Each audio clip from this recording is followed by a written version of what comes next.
Greetings, Mavericks and new viewers.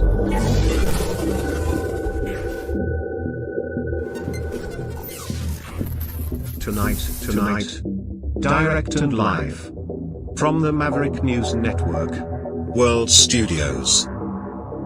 This is Maverick News with Rick Walker.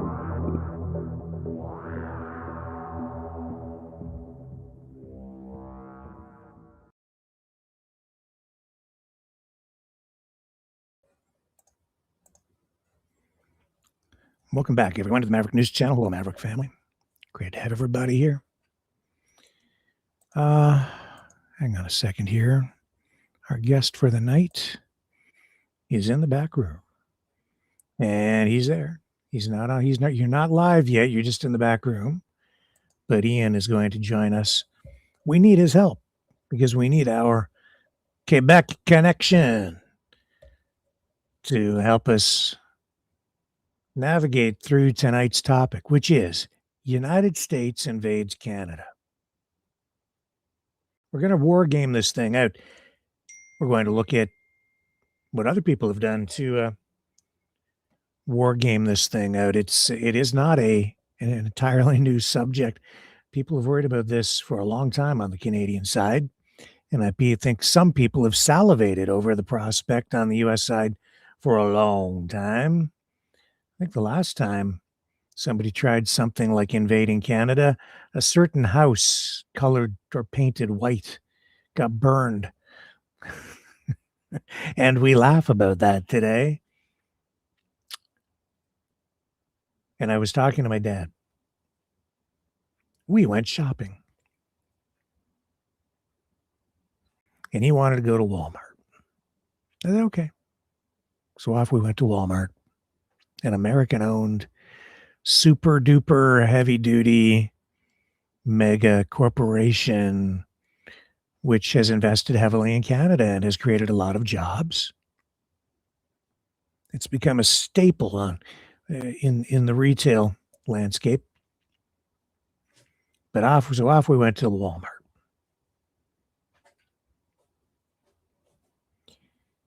We're shopping. I could, the prices. I don't know. Where you're supposed to, what was it? Pay less, live better, whatever their slogan is. And I saw a dozen a 12-pack of Pepsi for $15.97. And I said, no freaking way. Then I needed some food for Cosmo. So we went down the pet food aisle. And I was going to buy some Purina. Oh my God. Something popping up on my news feed here. It's directly related to what we're talking about here. So I was going to buy some Purina dog food, and the price was making me gag. I don't know what the dog food's like. But I was like, I put it in the cart. We got all the way to the cash register after we were looking for some other stuff. And I think, to be fair, I think this Walmart is the worst one in Canada. Here in London, at the south end of the city, it's always a mess. It's never orderly. They never seem to have good inventory, but I digress. And I knew that this dog food was made in the United States. And I've been buying food at Giant Tiger, which Cosmo normally doesn't eat. But since I've been here, I've just been buying this Giant Tiger brand dog food, but it's made in Canada. That's why I bought it to begin with. And he likes it. He just sucks it up like a vacuum cleaner. And so we got all the way to the cash register, and I said, Dad, I can't do it. I'm not buying this American dog food. Putting it back. So I pulled it out of the cart, and I marched all the way back to the pet food aisle, and I put that sucker back. and then I ran back to the cash, and he had already made his way through with the stuff that he wanted for the day, which wasn't very much at all. He didn't get much. It was more just about the timeout. And I said, we're going to Giant Tiger, a Canadian-owned store, and they have their own brand of dog food, and it is made in Canada. And it's less money. So I bought it there. Because Donald Trump wants to take over our country. That's what it comes down to. And I'm like, no, with all the tariffs and everything, I think maybe I'll support Canada today. And so I did that. And then actually I picked up a few other groceries for my parents while I was in there, making that quick stop at the Canadian-owned Giant Tiger, where the prices were better than they were at Walmart for some of the same products, actually, not just alternative brands like the Giant Tiger brands and so on. No, they're cheaper on many things, less expensive, not cheaper, less expensive. And nothing against Walmart, just saying. I'm worried, and rightly so. But then later, but this is before we're going to get to Ian in a minute. Ian's going to join us. Then we were having dinner just a short time ago, and I didn't say anything to him about Trump and the saber rattling. And he talks about Trump a little bit when he sees it on the news. He's in his 90s, right? And he doesn't like what he's seeing at all. And I'm like, I know. It's unbelievable. I never thought he'd be like this, but there it is. But when I talked about the United States maybe invading Canada, he was like, he laughed, and he still thinks it's a joke of some kind, or that it'll never happen. And I was like, no, Dad, I think it's it's really happening. But he just watches, some TV news, and he's just lived through a lifetime of great relations between Canada and the United States. So he just can't even fathom it. But I talked to him about it. He's always been aware of the United States being a warring nation. He's been around long enough to see plenty of that. But still, loves the U.S. I love the United States. And we don't want that because we love our neighbor. And Trump has turned into a maniac. So tonight, we're going to deal with the uncomfortable subject, which is a very real threat of the United States invading Canada. We're going to wargame it out. We're going to use artificial intelligence to conduct the simulated invasion. Ian's going to assist with that on his end. He's going to give a Quebec perspective. I will give an English Canada perspective, or at least an Eastern in Canada English perspective. We don't have anybody from Alberta here, but we might open the phone lines to allow you guys to weigh in on this. And we won't just do that. We're also going to look at some of the other material that's available online where this has been wargamed out by military experts, political scientists, think tanks, and armchair quarterbacks who have wargamed this scenario out as well and have made videos about it. So we'll dig into some of that to get different perspectives on it, and we'll see how broad the conclusions are. What I have been seeing in my preliminary research, which continues tonight with you guys, is this would not go down the way most people expect at all. It was really surprising to me to read what I read. And I'm going to share all that with you tonight. Ian's going to help me share all that with you tonight when we come back on the other side of this.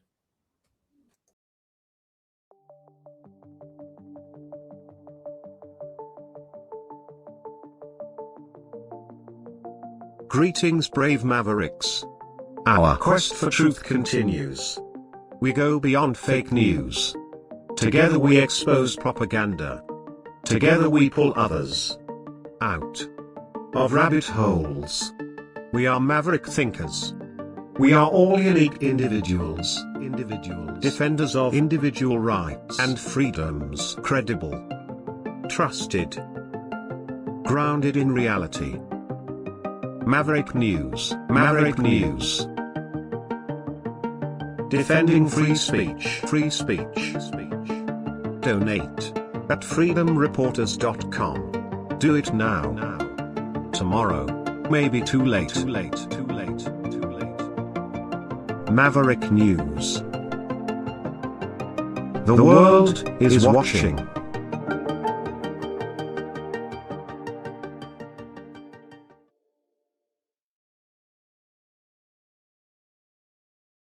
Okay, let's bring him in. French Donald Trump. Hello, Mr. Ian Rising What's Dragon up, guys? from Montreal. How are you? Quebec connection. Hope you're doing good. I'm doing pretty good tonight. Yeah, a little bit worried, as you know, but what the heck, eh? Let's see if I can. It's part of life of today, being worried and probably terrorized to a certain degree, but I digress. Terrorized. There's a word. Yeah. I feel terrorized sometime about that because, well, you know, it's a new culture coming home or not. Yeah, terrorized. There's a word for sure. So, my God. So you heard my little intro there, talking with my dad. So I had that conversation with him, and of course, it's a reality check for me too, right? It's like, am I just being paranoid? Am I blowing this up in my own mind? And so I'm checking that, but then I come down to my mom's basement and the high dollar technical temporary Maverick News World headquarters in my mom's basement because I'm here helping to take care of my dad after his hip operation. Anyway, I come down here, and what do I come across? Let me see if I can find it. Yeah, I think it's right here. Well, first, I had a question for you when you were recounting your story about Walmart. Nobody with a holster on his hips yet? No, I didn't see any of that in there. Okay, good. Let me see here. Okay, so this article, I came across this. Look at this. This is from the Independent. So I'm sitting there thinking, maybe I am just paranoid. Maybe it isn't such a big deal. But then this. Bring this up on the screen. Can you see that? There it is. Okay. Yep. Trump is reportedly turning his attention to Canada and focusing on its vulnerability. And I'm like, oh my God, Rick, you're not crazy. I wish I were crazy, but I'm not. Here it is right here, the Hill. Oh no, that's this is the Independent. So let me just scroll down. Trump reportedly turning his attention to Canada and focusing on his vulnerability. All right, let's play a little bit of the video. Okay. Because of course he's going after Greenland, and now they're saying he's focusing on Canada again. Can you hear that? Yep. This is Denmark or Greenland. It's low. Audio's low. I can hear.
Mm-hmm.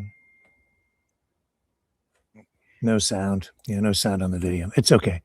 So that was Greenland. Yeah, there's something wrong with the audio on these videos. But so So thank you for letting me know. I come back here. Okay, we're going to stop that. Here's the article, though. Okay, this is the relevance to Canada. President Donald Trump is reportedly turning his attention to Canada and becoming fixated on the country's vulnerability to foreign adversaries. This is the same argument he's using to take over Greenland. In recent weeks, Trump has griped that the Arctic reaches of the Great White North are exposed to Chinese and Russian encroachment. Multiple unnamed officials told NBC News. U.S. officials are now reportedly looking into coordinating with Ottawa to strengthen Canada's northern border. Trump is really worried about the U.S. continuing to drift in the Western Hemisphere and is focused on this, one official told the outlet. Trump's recent focus on Canada follows a whirlwind first year in office marked by bold unilateral moves to extend U.S. influence across the Western Hemisphere, often through thinly veiled military threats, an approach he has branded the Dunroe Doctrine.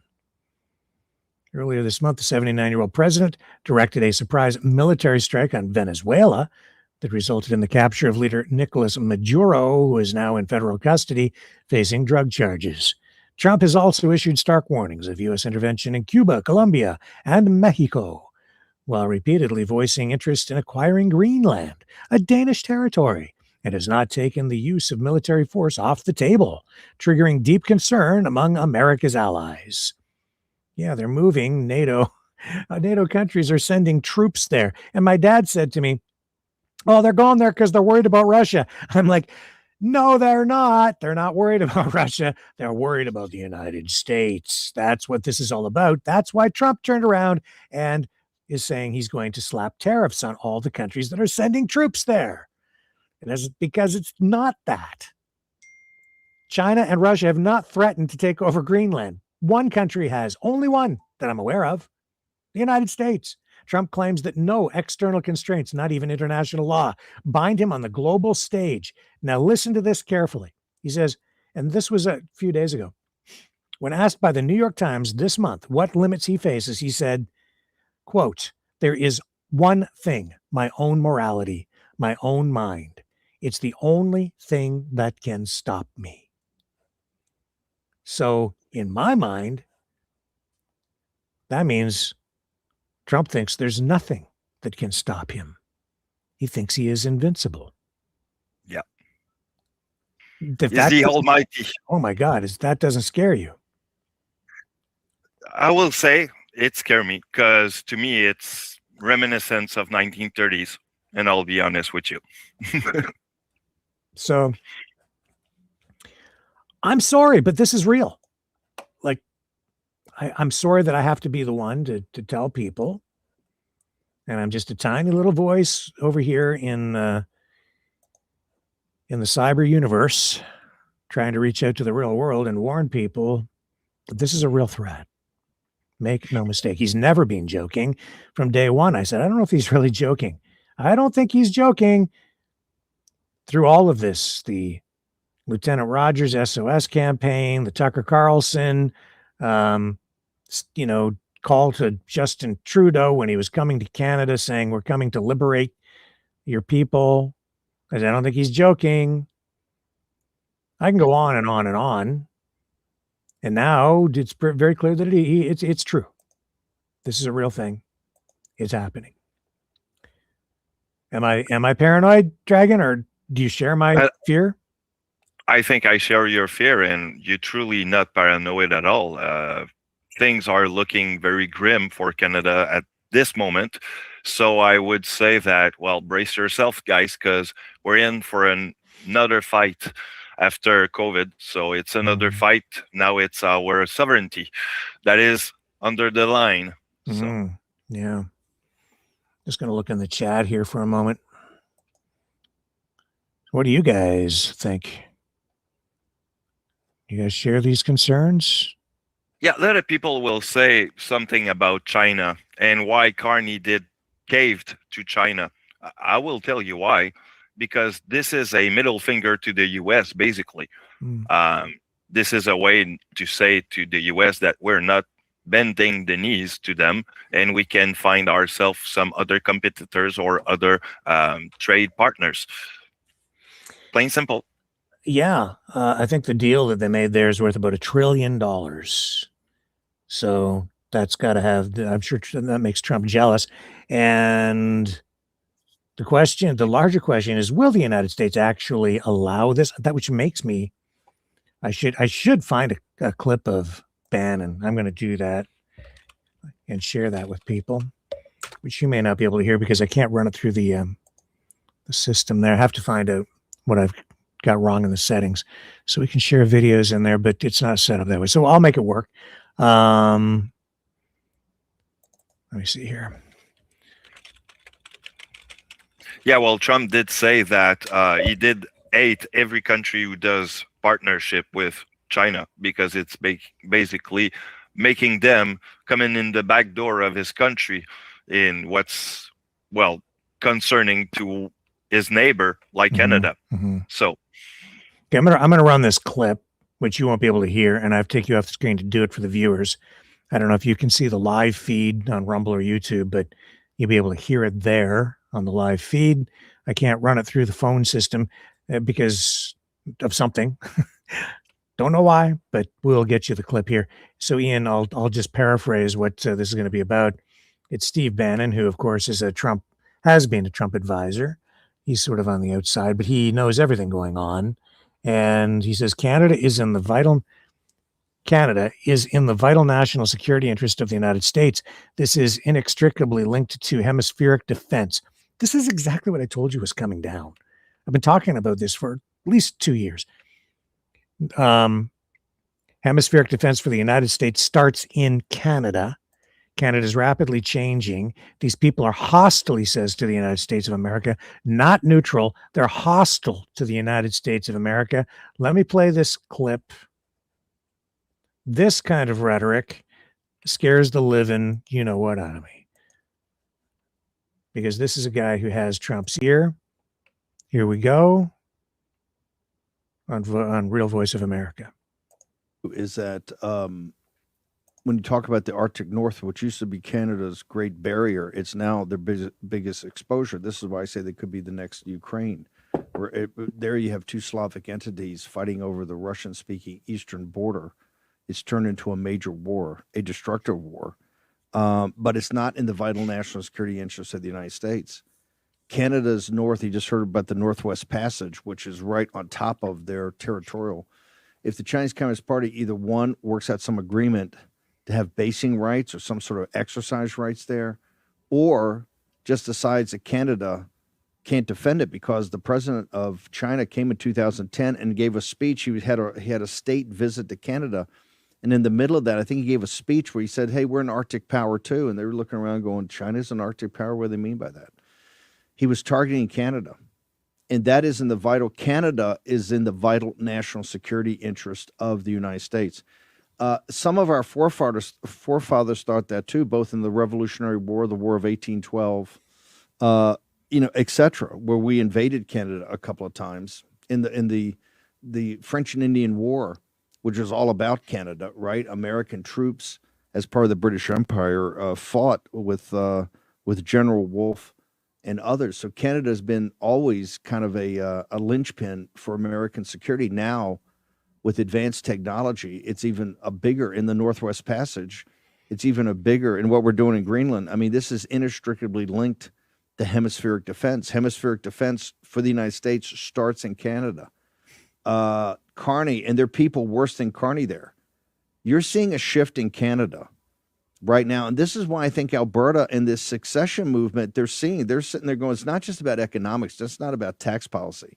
Canada is rapidly changing. 25% of Canada's, you just heard Tomlinson say, 25% of Canada's population is foreign born. 25%. Right now, Canada is rapidly changing. And I'm going to tell you, if you look at Parliament, if you look at some of these papers, you look at the discussion on TV there, Brian Kennedy, these people are hostile to the United States of America, not neutral. They're hostile to the United States of America, sir. Ian? Yep. Are we hostile to the United States of America? Is Canada hostile to the United?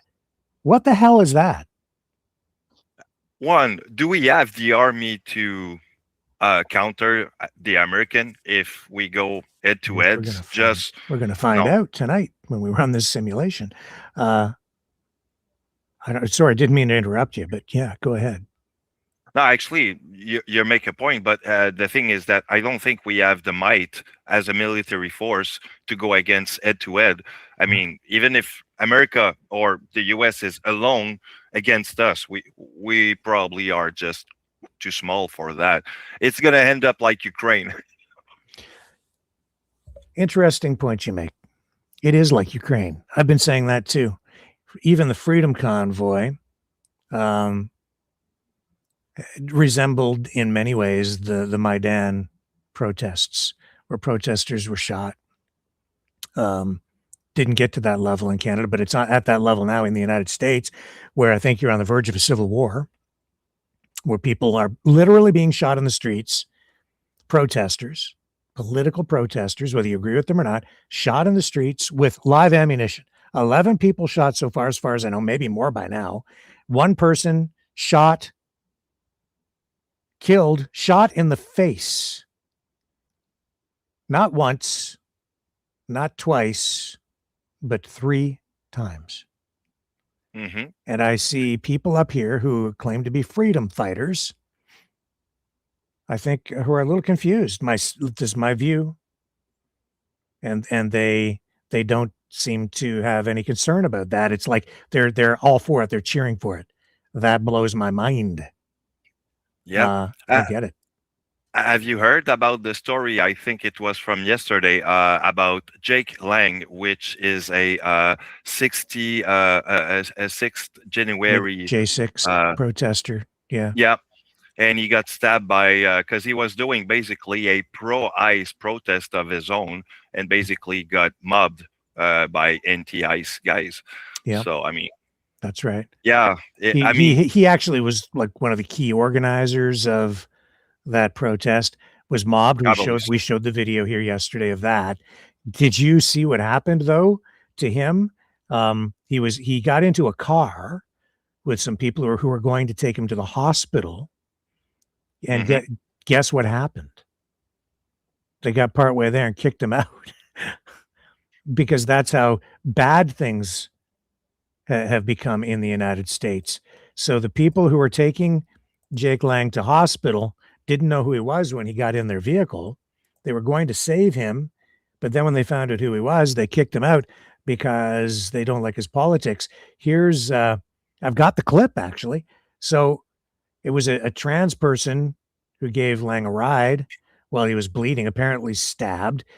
He organized the protest that they were at. It wasn't a huge protest, but there was enough of a crowd there that the mob grabbed him, the counter protesters to his protest, grabbed him, pulled him into the crowd. He was assaulted, apparently stabbed. He gets in this car, driven by one of the people from the counter protest, 2 of the people from the counter protest in that vehicle. They had a taillight broken. The mob started to attack that car. They're driving him away. And once they found out who he was, they told him to get out of the car immediately. So I have the clip of them talking about it afterward. I'm going to run this. Are you able to watch any of this on the live feed on Rumble or not? Actually, I do have the live feed there. So okay, so I have to take you off the screen again so our viewers can actually see this and hear it. And this is terrible. Like, everybody's wrong here. I think nobody's behaving well. Everybody's behaving badly. Lives are actually on the line, and we get this from here's the driver and one of her friends, his friends, whatever, in the car. Okay, TikTok, we're gonna make. Oh wait, can you turn the heat down really fast? Okay, hopefully this works and it doesn't cut up again. So, my name is Day. This is my friend Aaliyah. Hello. This feels so weird to do this really like fast. That would be ugly. Yeah, so let me give y'all the rundown on what just happened to us in case we do go viral or whatever the case is. We were driving, we're on our way to Tom's Watch Bar, right? We want to have some cocktails, little girl day, whatever. We see this crowd of protesters outside of a hotel, and obviously we are anti-ICE. Like, what the fuck is what? All this shit that's going on is such bullshit. I'm low-key scared for our country, and it sucks that it's starting in Minnesota, but like, I do not support that. They're bullying. They are bad people. They're ripping apart families. Don't fuck with it. This guy, still don't even know his full name. Jake is all I know. And apparently, he's a horrible freaking person. The horrible people that apparently, I'm sure a lot of you guys do know about, but I had never heard of him. We see him run up to our car, and he's like, "Can I please get in? Can I please get in? Like, they hurt me so bad." Da da da da.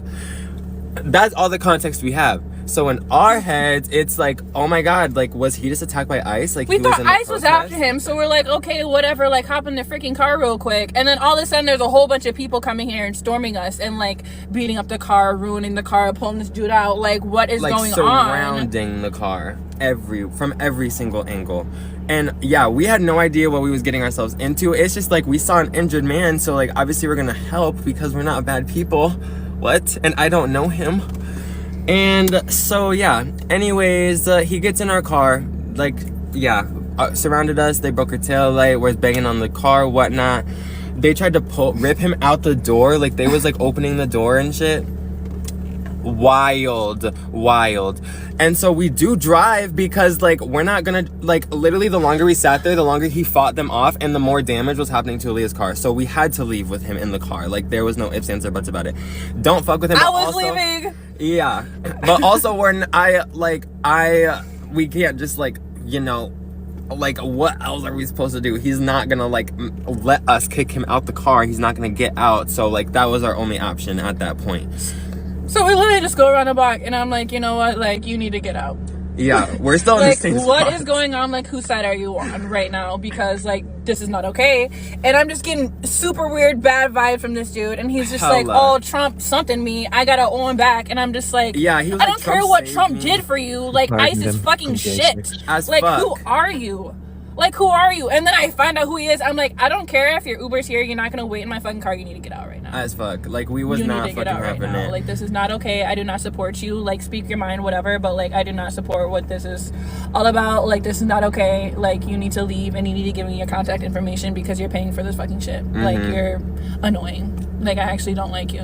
No, literally. So, fuck, it was like the most wild, like holy shit, my day just took like a 180 so fast. Like, all of a sudden we're seeing protesters, all of a sudden we're a part of it. Like, cameras all up in the face. Wish I could. I don't know what's going on. I don't know what's going on. Just like so that. Anyways, if you happen to see our faces at all, because I literally, it felt like paparazzi was everywhere fucking snapping pics.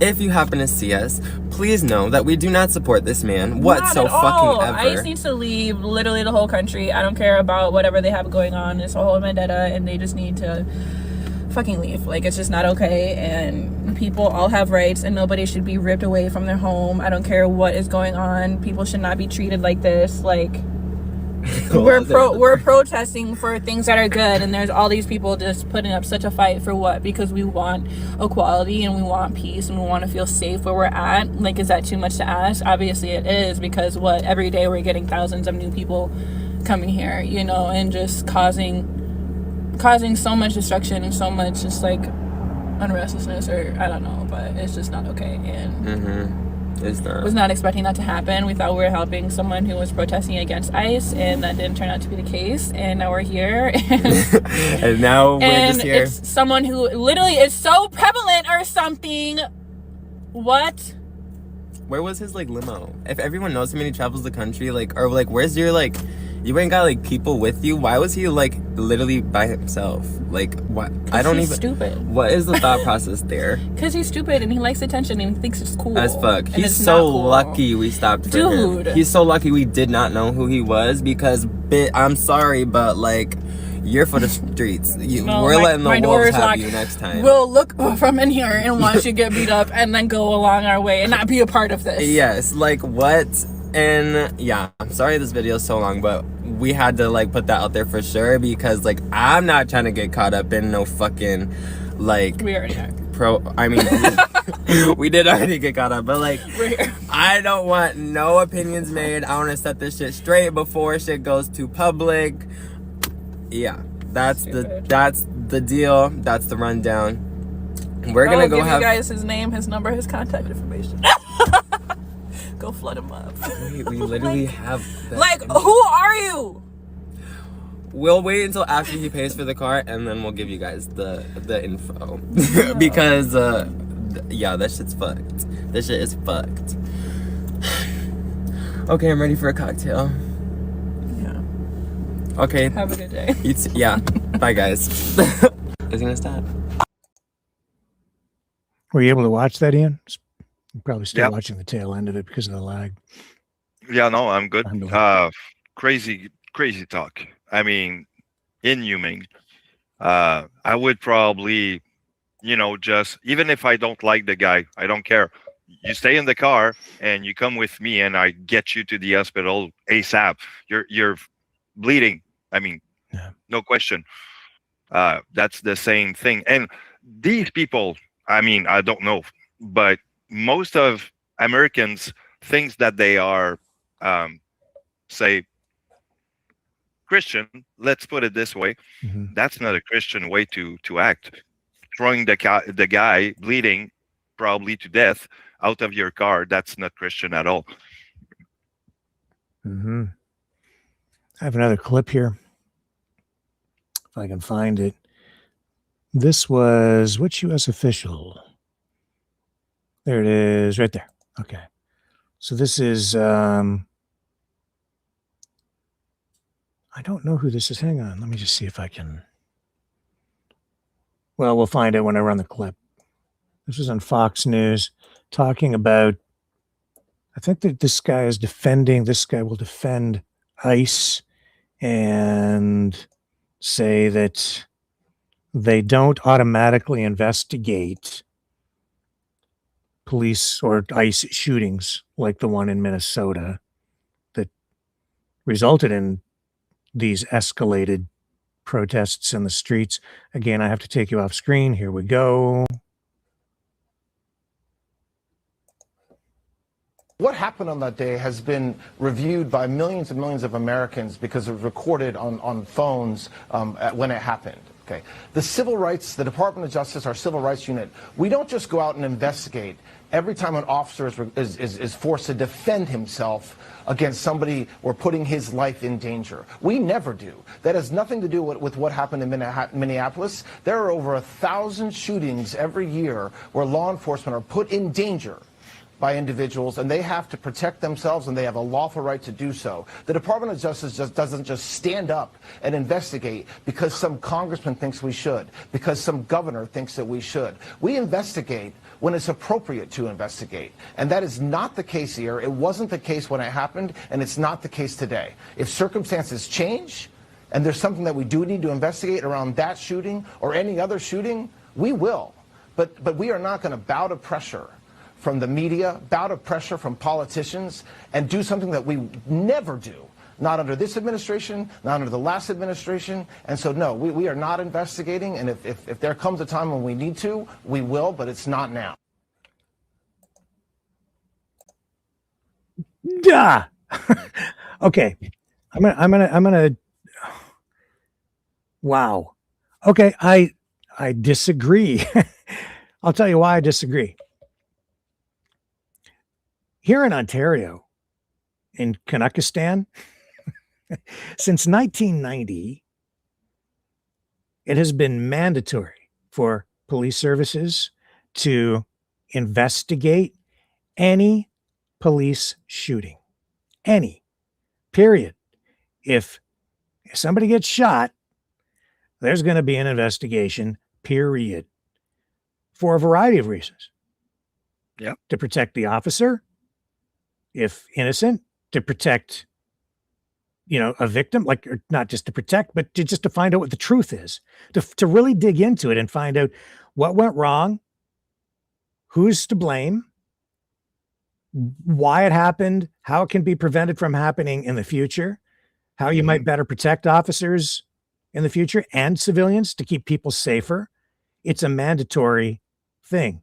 As soon as someone is shot, you call in the Special Investigations Unit here in Ontario. It's been that way, mandatory since 1990. All right. It's If not I'm not mistaken, what you're talking about is an investigation through deontology. the what?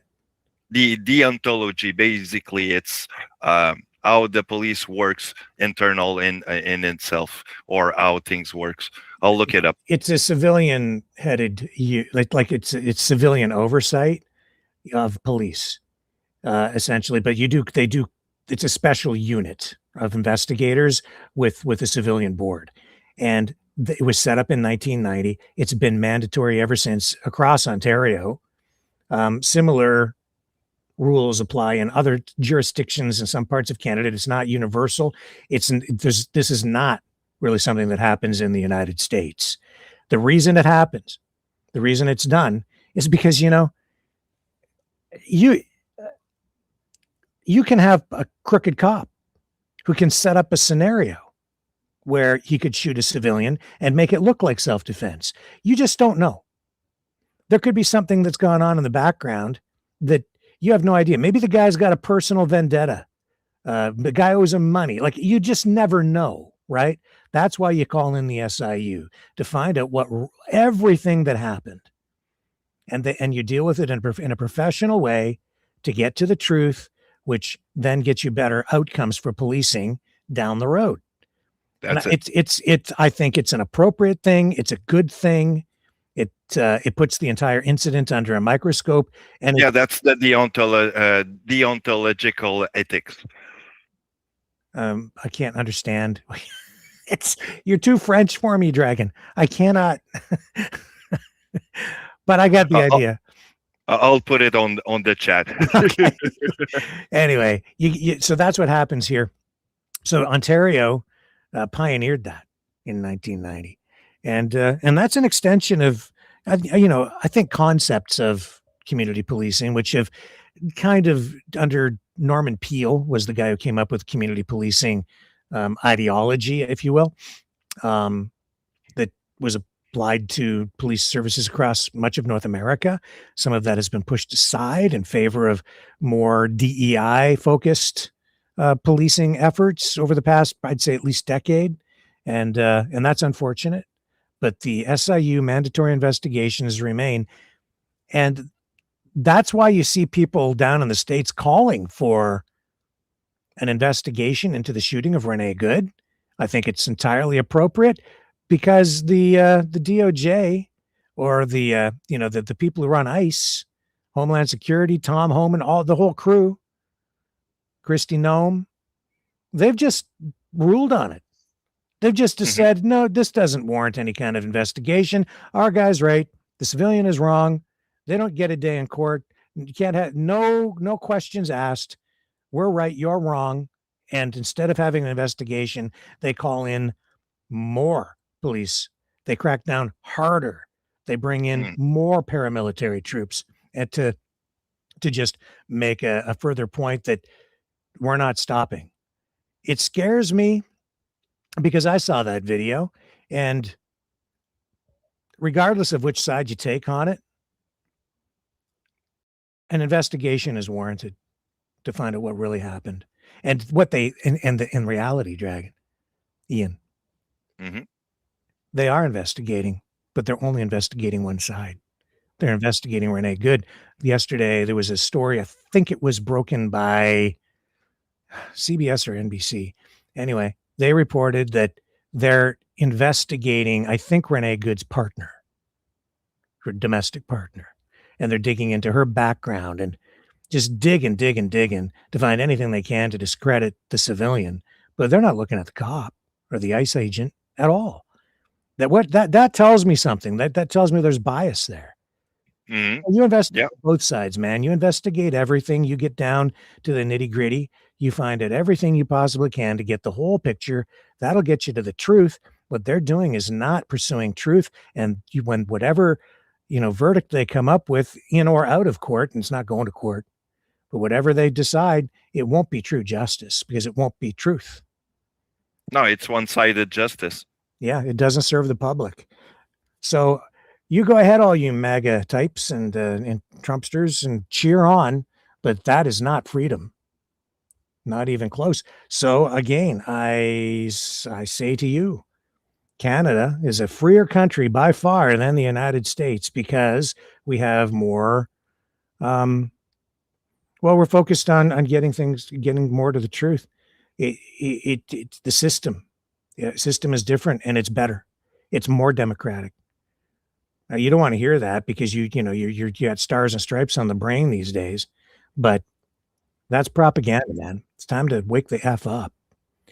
There's so much at stake here. Yeah. Example. I mean, to me, it sounds like authoritarianism, plain simple. Oh, yeah, absolutely. Hey, you know what? Yeah. We should have probably invited Kevin or Mr. Mike Pekaric for our little war game, because these guys are military trained people, they know a little bit of military. I thought about that, but I didn't think it was appropriate for this. No, because they're both, because of their connections, like they've got areas of interest and expertise. One's on the Russian side, one's on, America. We're Canadians, we're civilians. We're not there. So I think there's a little bit more impartiality here between you and I on this tonight. So I just thought we'd do this. And really, it's not about bringing in them or people like, experts or whatever. This is about AI and reviewing what other people have already come up with so that we can share all that with you.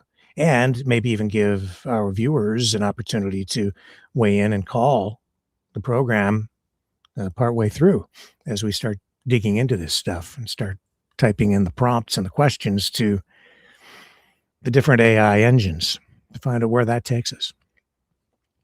But yeah, to pivot back now, generating the pretext for a possible invasion. It seems that it's shifting to two things. Well, it's been drugs for a while, saying Canada is a hub for money laundering, drug trafficking, drug smuggling into the United States, which the stats just do not support it, regardless of what a certain reporter out there is spinning in the media. It's just not. It's not true. The numbers don't support it. And that's not just an opinion on my part. That's me researching it and looking at it, and it doesn't work. Believe what you want. It's almost a free country. And then it's been, what was it? So drugs, then it was... Well, what was the other reason? I will look at the timeline, okay? Mm-hmm.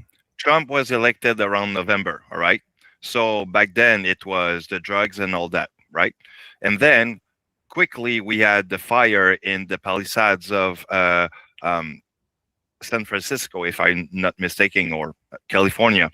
So the wildfire makes basically our water is, because he wants our water, even if we had little fish that we don't want to get, in cup and all that. Mm-hmm. So now it's the resources, then it's go back to basically the drugs war and whatnot, and also, like you said, money laundering and whatnot. So what is it, right? He's jumping from a fish to another. Yeah. Nice little pun. Yeah, and you're hearing this constant talk about us being a commie country, communist. So, that's a big threat. Can't have communists on the northern border. And now it's pivoting over to Canada not being able to defend the Arctic, just like Denmark, right? So it's all these excuses that they're ginning up in order to create a pretext for invading. And then you have all these sub-issues like, Jeff Evely and highlighting the don't walk in the forest thing out in Nova Scotia, which is a provincial thing, but highlighting that and playing that up as a violation of rights, LGBTQS plus rights, the ostrich farm thing, just being disruptive, bringing in U.S. interests out there. making that into a political show. You have what else? So just there's a long list.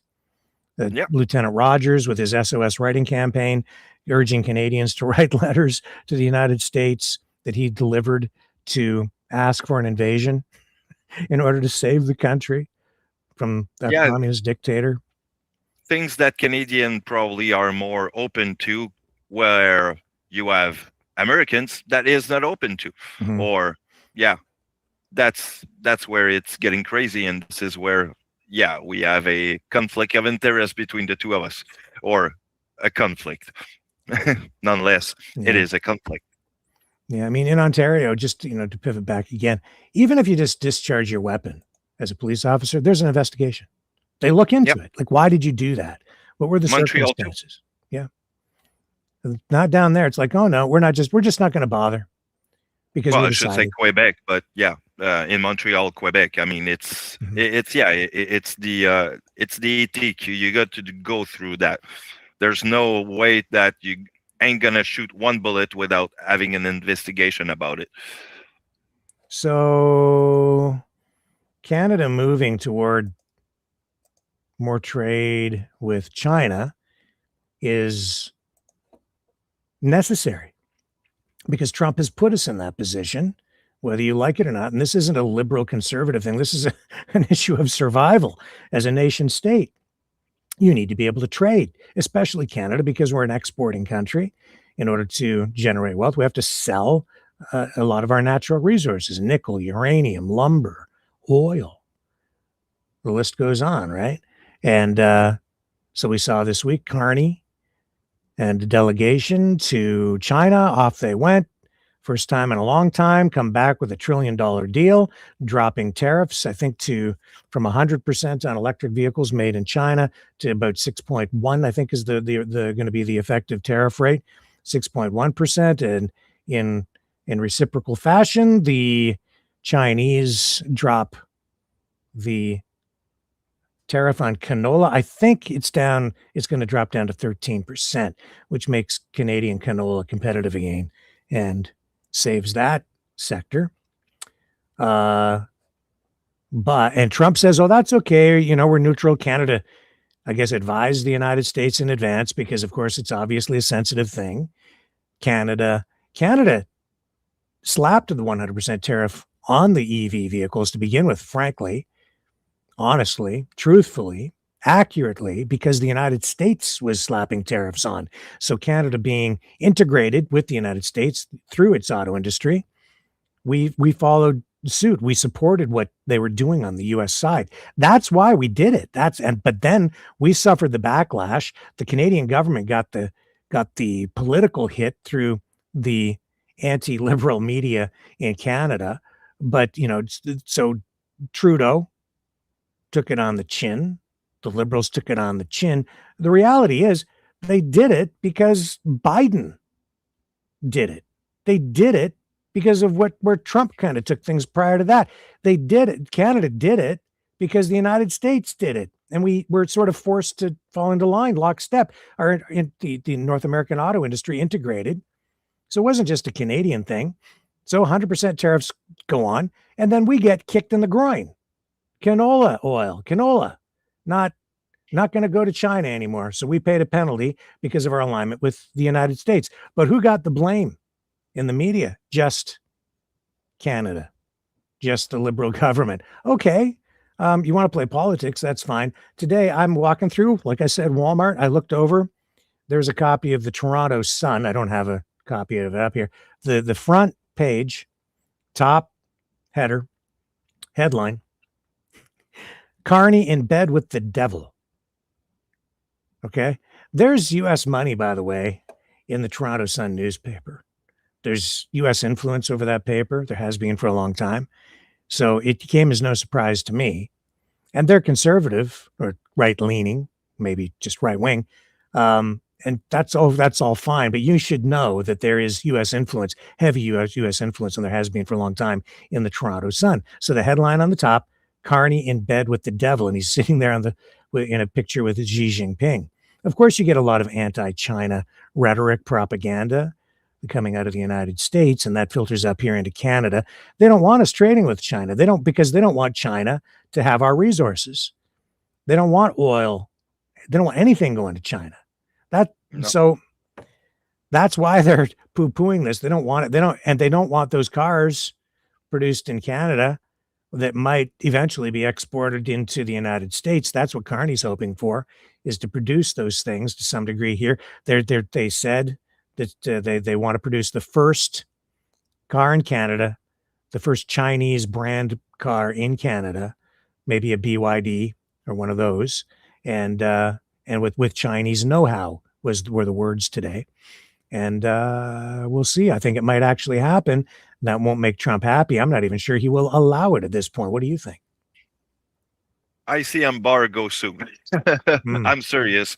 Trump actually, I think, did spoke about it a while ago. So, I mean, he didn't spoke about embargo, but the way that he speak about, I'm going to crush Canada with tariffs and economic sanction, the way that he speak about it at the same time that he was starting his raids on oilers from Venezuela, that was basically where I started to draw that conclusion. So, yeah. Well, 49,000 Chinese vehicles will be allowed to enter the Canadian market with a 6.1% tariff right off the bat. That gets everything going. That opens the door to more trade with China. That will make a lot of people very unhappy and uneasy because we've been subjected to so much anti-China rhetoric. And I totally get it. And I have concerns too about national security. But right now, there's no question the most hostile country on the planet to Canada is the United States. And I hate that. Pains me to say it because they've been our closest friend and trading partner and ally and friend for so long. But we have had a history too of them trying to invade us.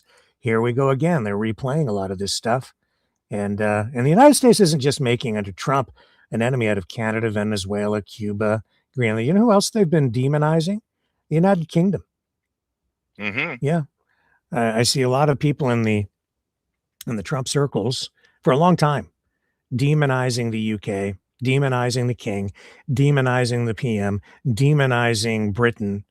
There's a long history there. It's like these people just can't let go of 1776. They just want to keep on fighting. It's bizarre to me because the UK has been a great friend of the United States as well. You might not agree with who they elect and where their politics have landed at the moment because maybe it's too liberal for you, but the UK should still and has been, it is a NATO country, an ally of the United States, and all this activity is blowing NATO apart. This too, with this Chinese trade with Carney, that is having some people wonder if Trump will allow it and maybe set Canada up for some sort of intervention or action on the U.S. side, if maybe won't allow it. I don't know. Here's Carney talking about it, though. I had discussions with President Xi about the situation in Greenland, about our sovereignty in the Arctic, about the sovereignty of the people of Greenland and the people of Denmark, and I found much alignment of views in that regard. So what this was Carney saying that he met with Chinese leaders talking about Greenland, Arctic sovereignty of other nations. And while Trump is sitting there saying, and the people around him are saying, we have to take Greenland because if we don't, China or Russia will take it. But there's Carney. He's meeting with Chinese leaders, and they're like, I think we're in agreement with you. They don't have any interest in taking Greenland. I think they have an interest in being able to navigate through there safely with their ships, but I don't hear any talk from China about taking over Greenland to ensure that they can do it. No, what they want is Taiwan. Yeah, well, they do want country. That, right? Wrong country. Which flows right into the whole plan that I've been sharing with people that they really do have to carve up the world into spheres of dominance. And China gets Asia. China will take Taiwan. And Trump will stay out of there because that's not in their vital national interest. Now, They have to get the computer chip industry out of there because the U.S. has so much invested in Taiwan, so many companies. But I think that they're making efforts right now. We saw it under Biden with the Chips and Sciences Act to get to repatriate the companies that are producing computer chips in Taiwan, get them back to the United States. Big money was spent on that. That's underway. Once I think a lot of that is completed, then you'll see China move, but probably not before. Yeah, that's in the ballpark of possibility. I think they will wait for the right moment to hit, basically. Mm-hmm. And a lot of conspiracies out there, and maybe people did see that. Maybe some of these politicians knew this was coming a long time ago. I think Michelle Rempel Gardner from the Conservative Party, member of Parliament, stating maybe Friday, I'm not sure, maybe it was yesterday. Anyway, there was a post online saying that the Liberal government needs to answer more questions about aligning more with China, and there needs to be, and I'm paraphrasing, but more scrutiny or a review of things like even foreign police stations on Canadian soil, and and making reference to Chinese troops being trained in Canada.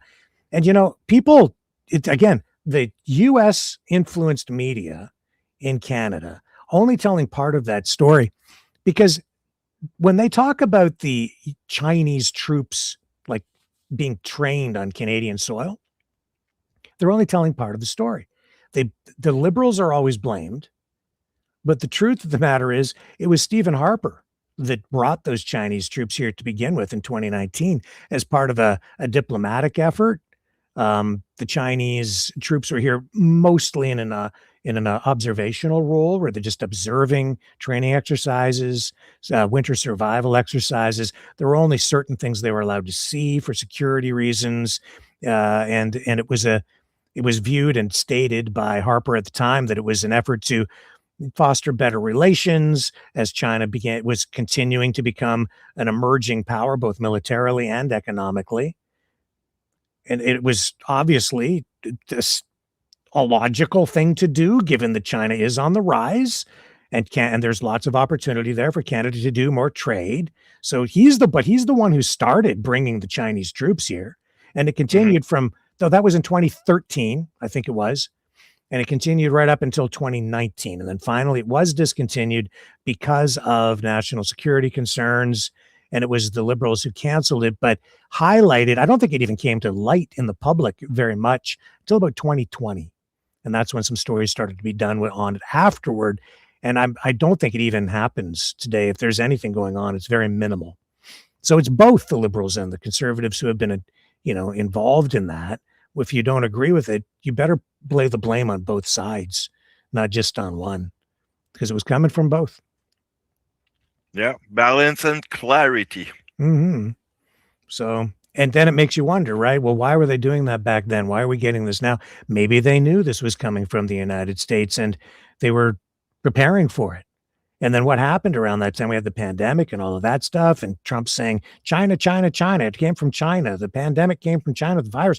And this stuff all ties together. Yep.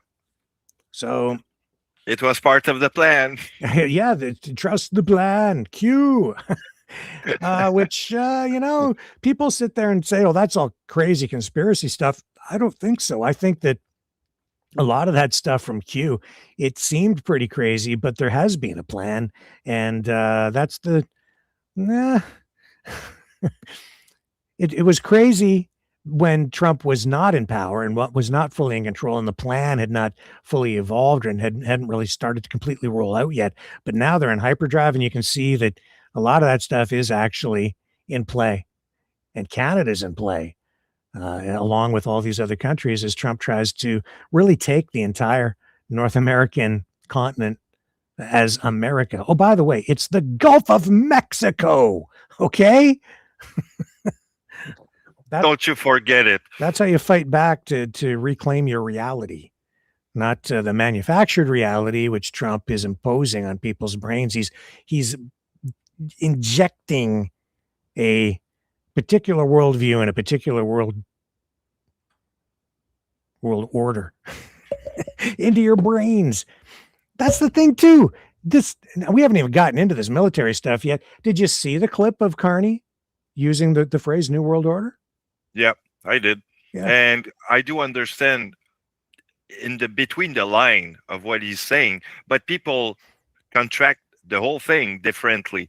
And I will tell you what he's telling us, basically, and that's my take, is that he's looking after, well, okay, the New World Order that he's referring just to.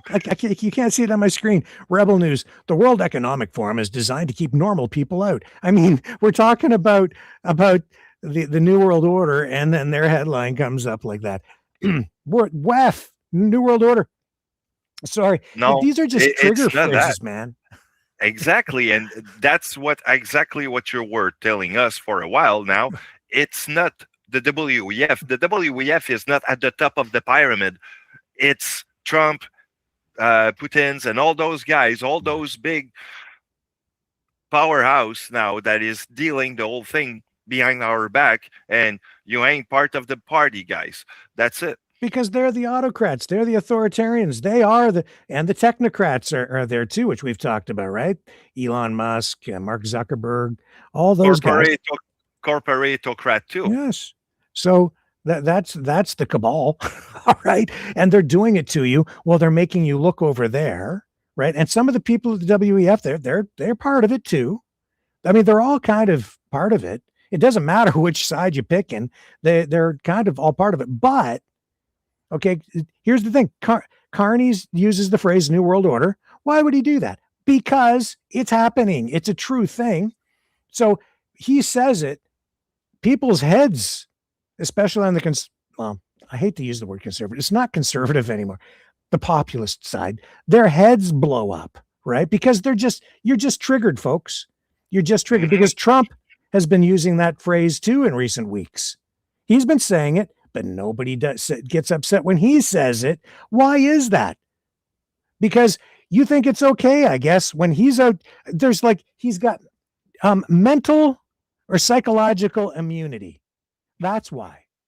Because people have been subjected to so much psychological warfare online that somehow you're just convinced that whatever Trump does is justified, and whatever the other side does is a crime being committed by a bunch of lunatics who are supporting a one world government.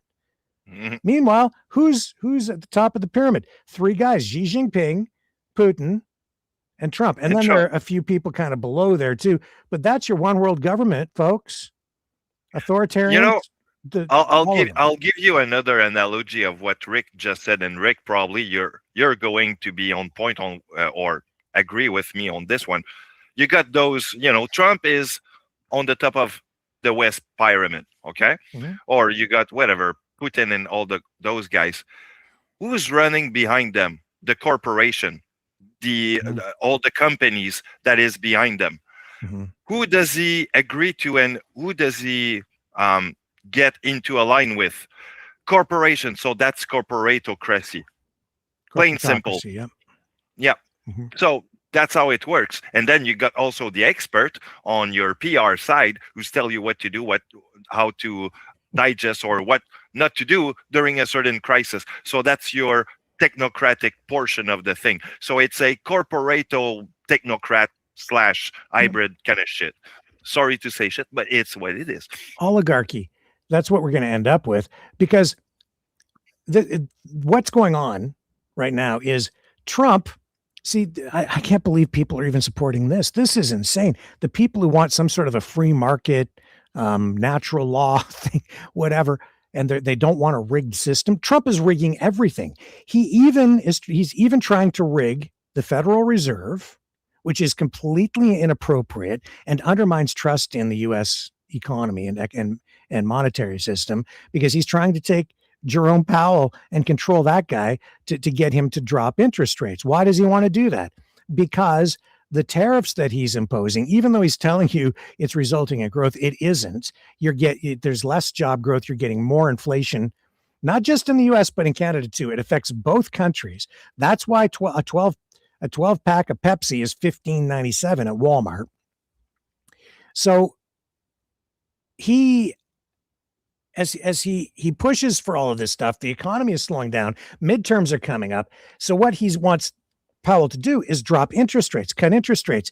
You can't do that. Powell knows that, because if you do that, you're going to get hyperinflation and then it'll result in stagflation, which is actually declining growth with inflation, which is the worst thing you can possibly get, because once you get that happening in your economy, you have very limited tools that you can bring to bear to get that under control.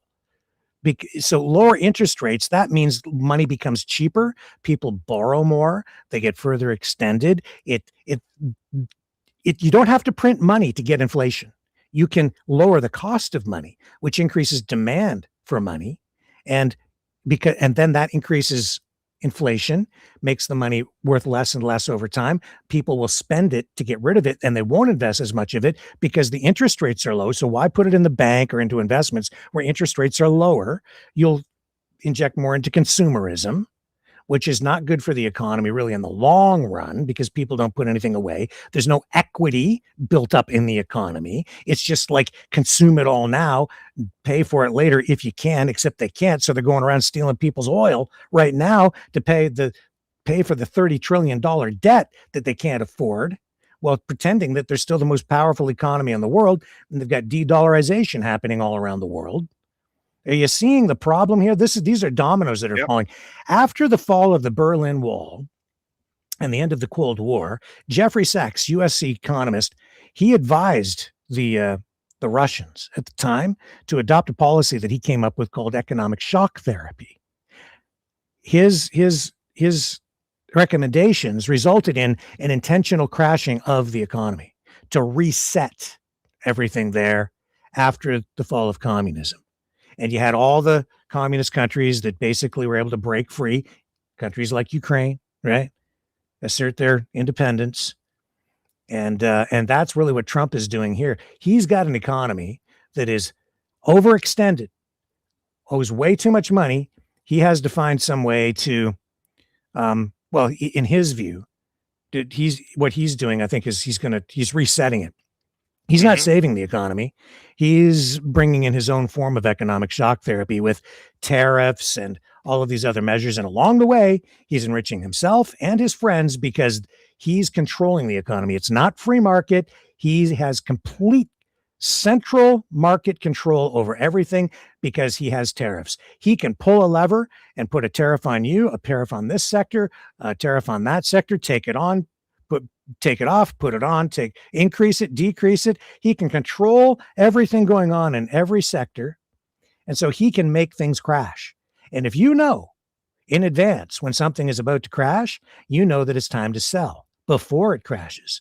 And once it crashes, you have all that money socked away, and then you can go in and buy for pennies on the dollar the assets that have now been devalued to, maybe pennies on the dollar. That's what's coming.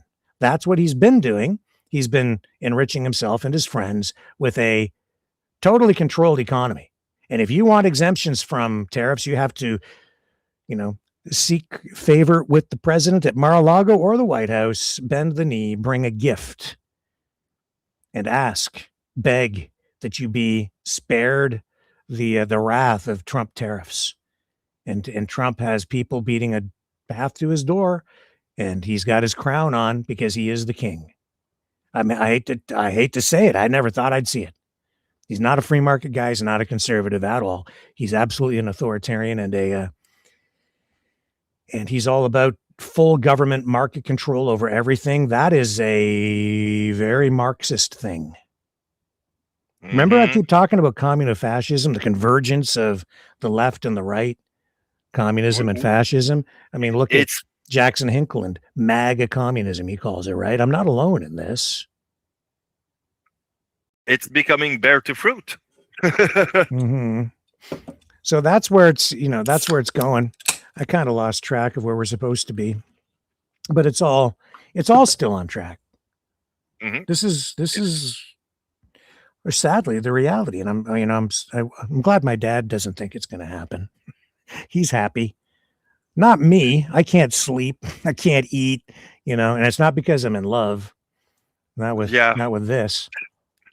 It's more of a toxic relationship right now. Yeah, I'm left in a state of horror. That's why I can't sleep. It's not because of my love. Oh man. So where does that? So I'm going to throw it to you for a moment and just get your thoughts as I regroup mine and we prepare to dig into this simulation of the United States invading Canada. Now that you know that they have the predication for doing just such a thing, and God help us, I think he's coming. Sorry, Dad, it's true. But over to you, sir. Yeah, well, it's scary, and I think that we need to step up a little bit and probably make sure that our voice is heard in the right way. So, yeah, I think it's a good timing to get into our wargaming, isn't it? Yeah, I think so. Let's take a little break. We'll come back. Oh, yeah, we'll come back on the other side. Oh, before we do that, though, getting into the Canada thing, just to show how serious, and this is a real thing. This is the hang on here. This is Denmark's army chief, and he says they are ready to defend Denmark as we have NATO troops landing in Denmark, where they're saying diplomatically that it's, I don't know, they're not coming right out and saying it, but they're there because of the United States, which just blows my mind. This is so freaking stupid.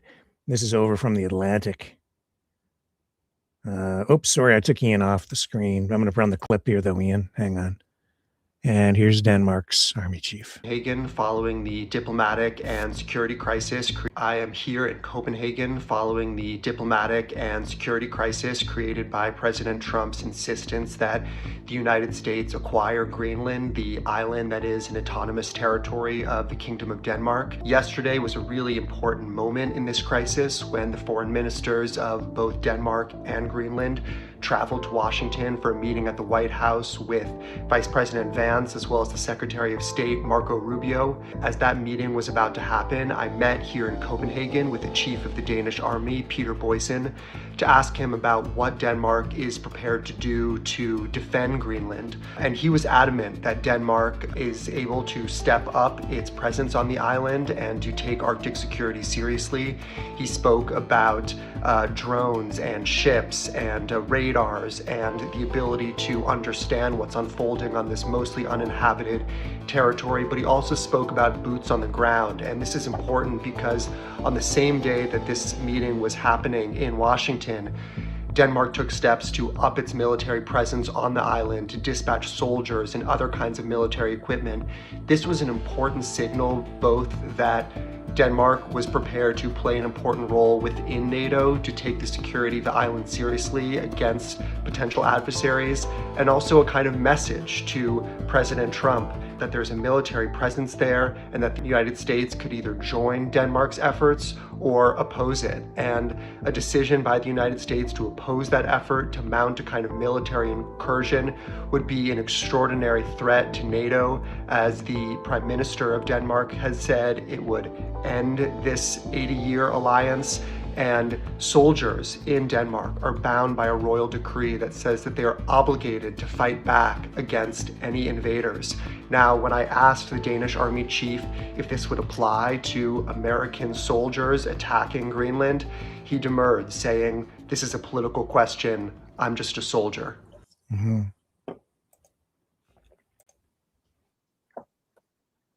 So, yeah, he said, "I'm just a soldier." Which says to me, yeah, it means it could be a war with the United States. How crazy is that? Yeah, well, yeah, that's one question I might want to ask at some point to our little friend AI. What would be the possibility that if Trump keeps going this way, how much NATO could turn him, on his dime, sort of thing? Or should NATO basically kick the US out of NATO and become one alliance without the US? So this is new. It's the world. and this is a new order. So seems to me like this is very much an effort to create a new world order. But it's not just the WEF, and it's not just the WHO, and it is Russia, it's India, it's China, it's the United States, it's some of these other countries. Okay, it's the three majors, and we're caught in the crossfire, and soon we're going to be directly in Trump's sights. You saw the story that I just highlighted there, where Trump is focusing on Canada in very much the same way he's focused on Greenland, using the same excuses and beginning to ramp all that stuff up, and even more because you're doing too much with China. You're a communist country. Got to take out that commie bastard in Ottawa. We're not a communist country. I joke about us being Kanakistan, and I used to say China, but that was justified because at the time we had Trudeau in there and he was locking us down. But we are a democracy and that guy's out. He's gone. And if you want to get Carney out of there, you can vote for that too and do something about that. But I don't know what we're going to do, man. I'm just saying they're all in on it. They're all in on it. So Harper brought the Chinese here. Trudeau let them stay. And they got a club and we ain't in it. I'm trying to just let everybody know because we're all just a bunch of ants. But if all together I don't want you to rise up, okay? I'm not trying to get you to do that, but maybe speak up. And it's the Gulf of Mexico. Repeat after me. It's the Gulf of Mexico. Keep it real. That's the first step toward pushing back. We're gonna take a break. We're gonna come back on the other side, and we'll see what Grok and Google's AI system have to say, and we're going to look at some of the other people's work on this front too. The United States invades Canada when we come back.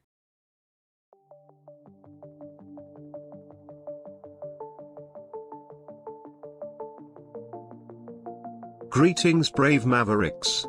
Our quest for truth continues. We go beyond fake news. Together we expose propaganda. Together we pull others out of rabbit holes. We are maverick thinkers. We are all unique individuals, defenders of individual rights and freedoms, credible, trusted, grounded in reality. Maverick News, Maverick News. Defending free speech, Donate at freedomreporters.com. Do it now. Tomorrow may be too late. Maverick News. The world is watching.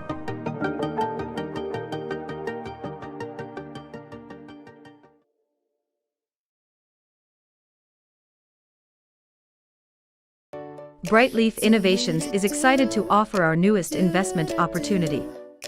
The Turn Easy Bed Storage Solution.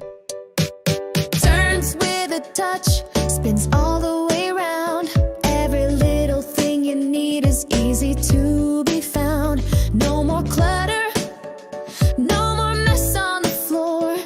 Just spin it, reach it, you don't search anymore. Turn Easy Bed, spin your world.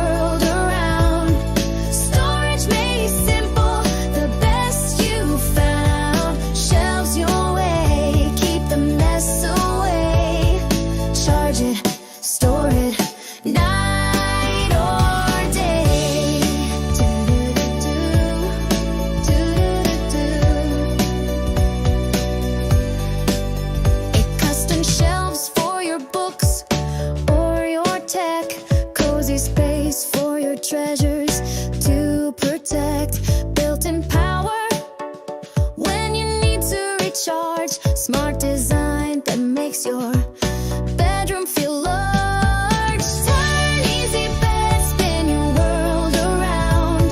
Storage made simple, the best you found. Shelves your way, keep the mess away.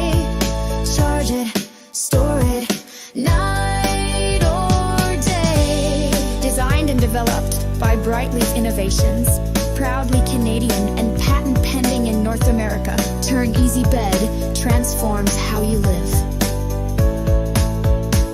To learn more about this innovative new product idea, an exciting investment opportunity, call 519-784-0222 or visit brightleafinnovations.com. There he is, French Donald Trump. The one and only, the incredible, the only Donald Trump. So why don't you set this up, set the stage for us, set the table, and with your best French Donald Trump, tell us why you want to invade Canada. Well, it's simple, guys. You got every good resources that the U.S. needs. I mean, you got the copper, you got the oil, you got everything.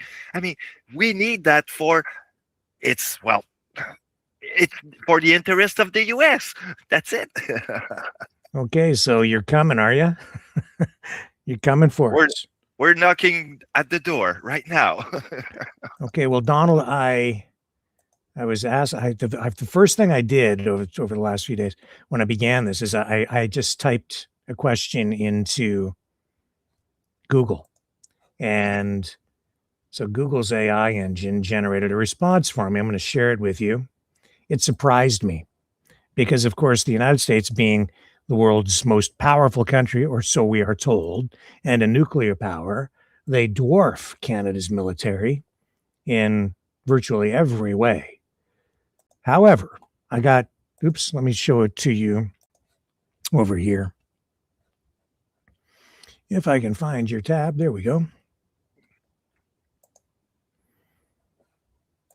And here it is. I'll bring it up in this system so you can stay online with me. We don't need audio for this. And so what happens if the US invades Canada? So Google's AI engine says if the US invaded Canada, it would likely face immediate military setbacks and a prolonged, devastating insurgency from Canadian citizens, leading to immense US costs, international condemnation, and potential collapse of American resolve, ultimately turning into a quagmire far worse than a conventional war, with experts predicting decades of violent resistance and immense instability for the US itself. Immediate military and conventional phase, U.S. strategy, the U.S. would likely use overwhelming air power, which they love to do, and combined arms to quickly seize key cities, Vancouver, Montreal, Ottawa, infrastructure, airports, ports, pipelines, and communication hubs to paralyze Canada's response. Canada's military, while vastly outnumbered, Canada's smaller professional forces would initially resist, but the sheer scale difference favors the U.S. in initial conventional clashes. The insurgency and aftermath, the long war, massive resistance. Experts warn that an invasion would trigger a massive decades-long insurgency with ordinary Canadians engaging in guerrilla warfare, sabotage, and civil disobedience fueled by patriotism and anger. High U.S. costs. The U.S. would face immense personnel losses, equipment costs, and significant economic damage from disrupted trade, mirroring costly counterinsurgencies in Iraq and Afghanistan. Internal U.S. strain. The conflict would likely sap American public will and create deep societal divisions, especially with low current support for such a war. There would be global and political fallout and international crisis. The invasion would shatter the NATO alliance, destroy U.S. relationships with Western allies, and violate international law under the UN Charter. Geopolitical exploitation. Adversaries like China and Russia would seize the opportunity to advance their global agendas, destabilizing Europe and other regions. And the conclusion? Folly. Experts overwhelmingly agree that invading Canada will be an act of extreme folly for the U.S., resulting in an unwinnable, costly, and destructive conflict rather than a quick conquest or annexation. What do you think of that? Does that surprise you? No, and I think it's pretty accurate with what I thought. I'll be honest, sometimes I listen to podcasts like Canadian Prepper, which has actually a good, well, not all the time, but he has, say, a wide variety of strategy and whatnot. So I will say that sometimes he's on ballpark of what's possible, and I'll say that, well, he surprised me sometimes. So I'll go with some of what he says sometimes. Um, and that's one thing that I'm gonna go with Grok at some point.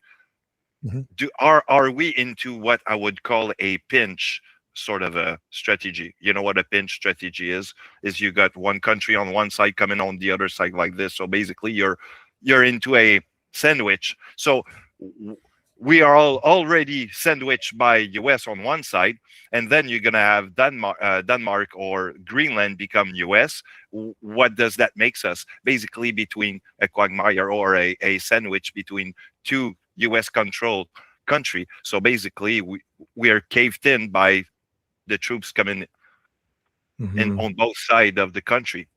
Well, the AI answer from Google right here, that's just a simple Google search. That it did surprise me because I thought it would tell me that the US would just overwhelm us, that we wouldn't likely fight back very hard, and they would just take us over. Well, but okay. Historically speaking, I know probably why your AI told you this. It's because Canadians are known to have a kind of a militia sort of mentality in wartime. If you look at during World War I and during World War II, the Vimy Battle. The Vimy Battle is one. The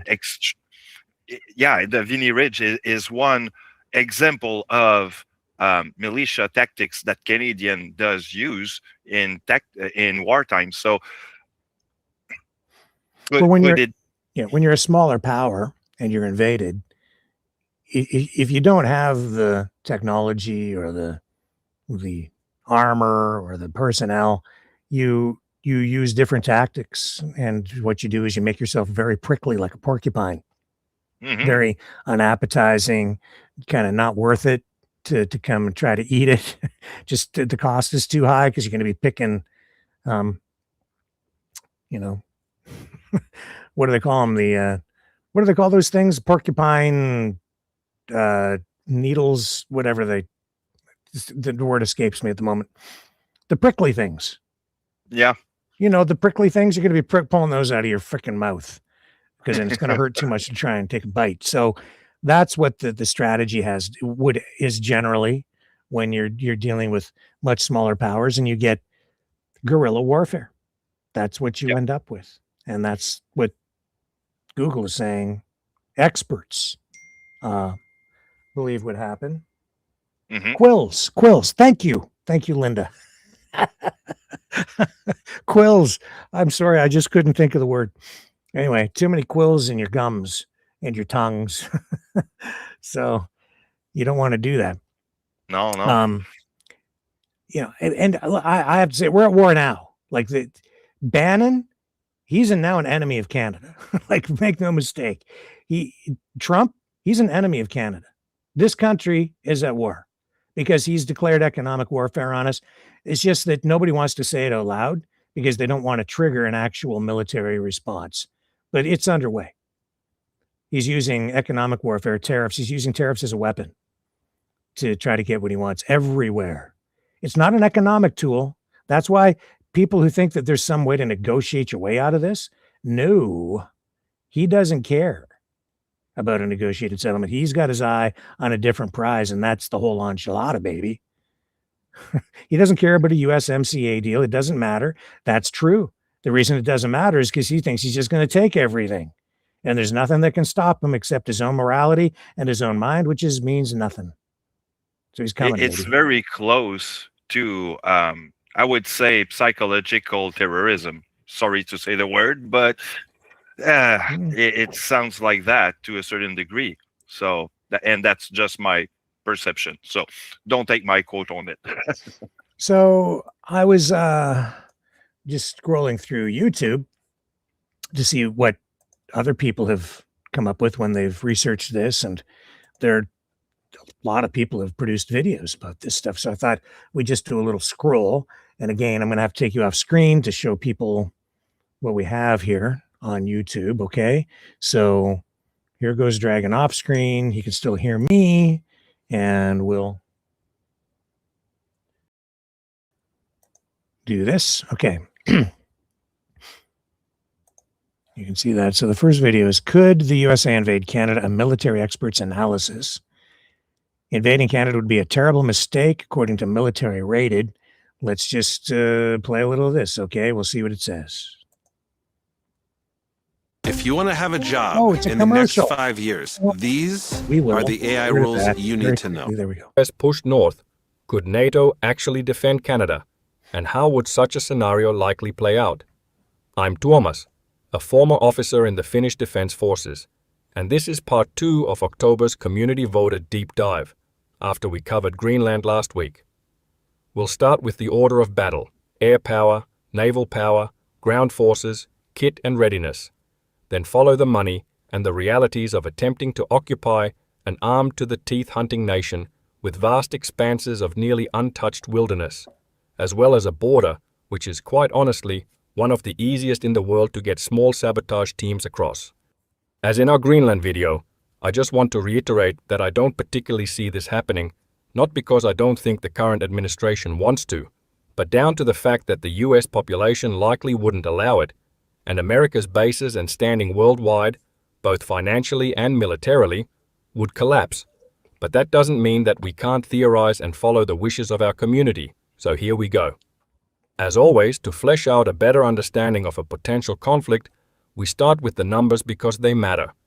Canada fields roughly 75,000 active personnel, supported by around 27,000 reservists, plus, as we discussed in our Greenland video, the uniquely local Arctic specialist Canadian Rangers.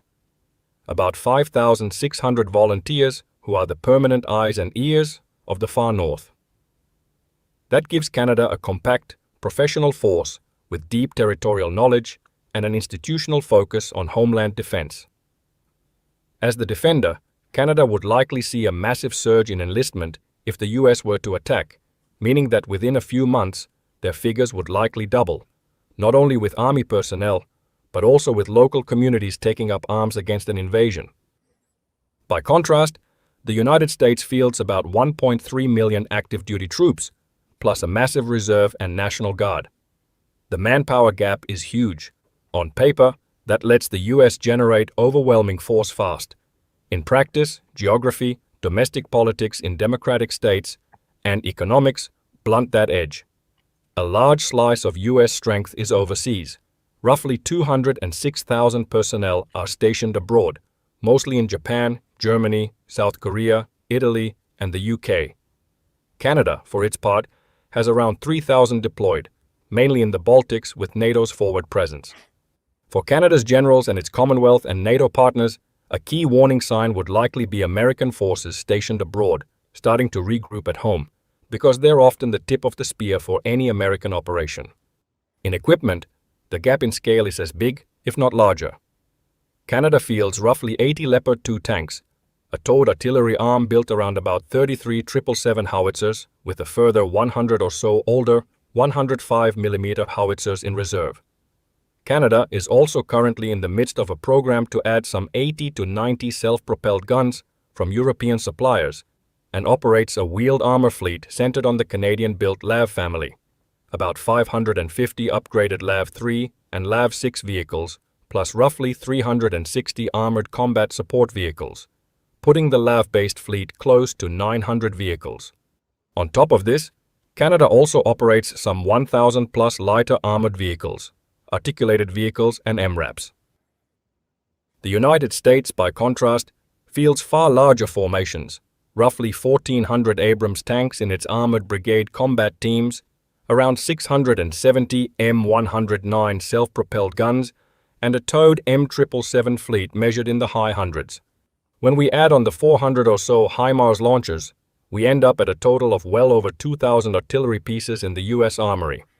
On top of that, the U.S. fields thousands of infantry fighting vehicles and wheeled combat platforms, roughly 2,400 Bradleys, and more than 4,000 Strykers, though it is important to note that a large part of the U.S. armored inventory is in storage and would need some time to be activated. Add in Humvees, MRAPs, light armored tactical vehicles, and the whole shebang, and you're probably looking at closer to 100,000 vehicles in all US branches, though again quite large parts of this inventory is stored abroad. With that in mind, on the ground, the map still favors the defender, as there is only so much armor you can push into a country without causing massive jams, like what Russia experienced when trying to take Kyiv in 2022.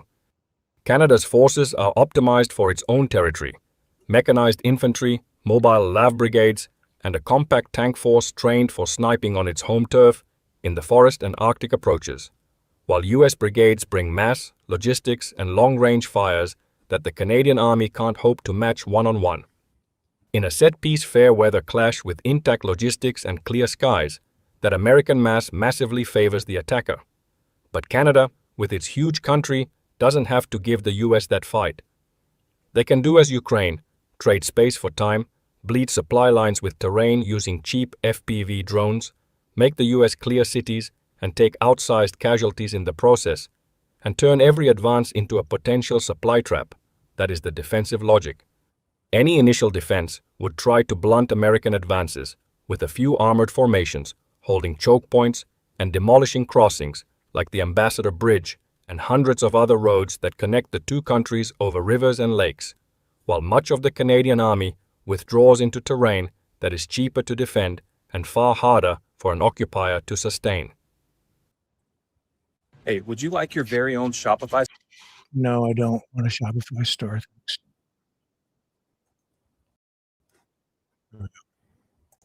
When the Allied armies had fought their way to the Elbe River in Germany in 1945, only 120 or so kilometers from Berlin, they had only traveled some 950 kilometers into Europe, after a grueling 10 months of fighting with complete air and armored superiority in mostly farmland and cities. 950 kilometers when transposed onto Canada gets you about halfway up British Columbia, meaning that the Canadian Army would have almost unlimited territory to trade for casualties. And as we discussed earlier, Canada outside its metropolitan areas is mostly extremely dense woodland and not easily accessible remote areas. Air power will most likely shape the opening phase, and here the numbers show a similar trend. Canada is mid-upgrade for their fighter fleet. Legacy Hornets, about 89 in service, keep flying, and they'd almost certainly focus on a withdrawal to bases far north in Canada and performing defensive counter-air operations, like Ukrainian jets do with Russia's air power, shooting down missiles and inbound ordnance rather than trying to duel the sheer mass of US air power. Canada has no bombers and no early warning aircraft of its own. But for ESR, it leans on roughly 14 Aurora Patrol and intelligence aircraft, and for lift it fields 5 Globemasters strategic transports alongside 17 Hercules medium lift craft.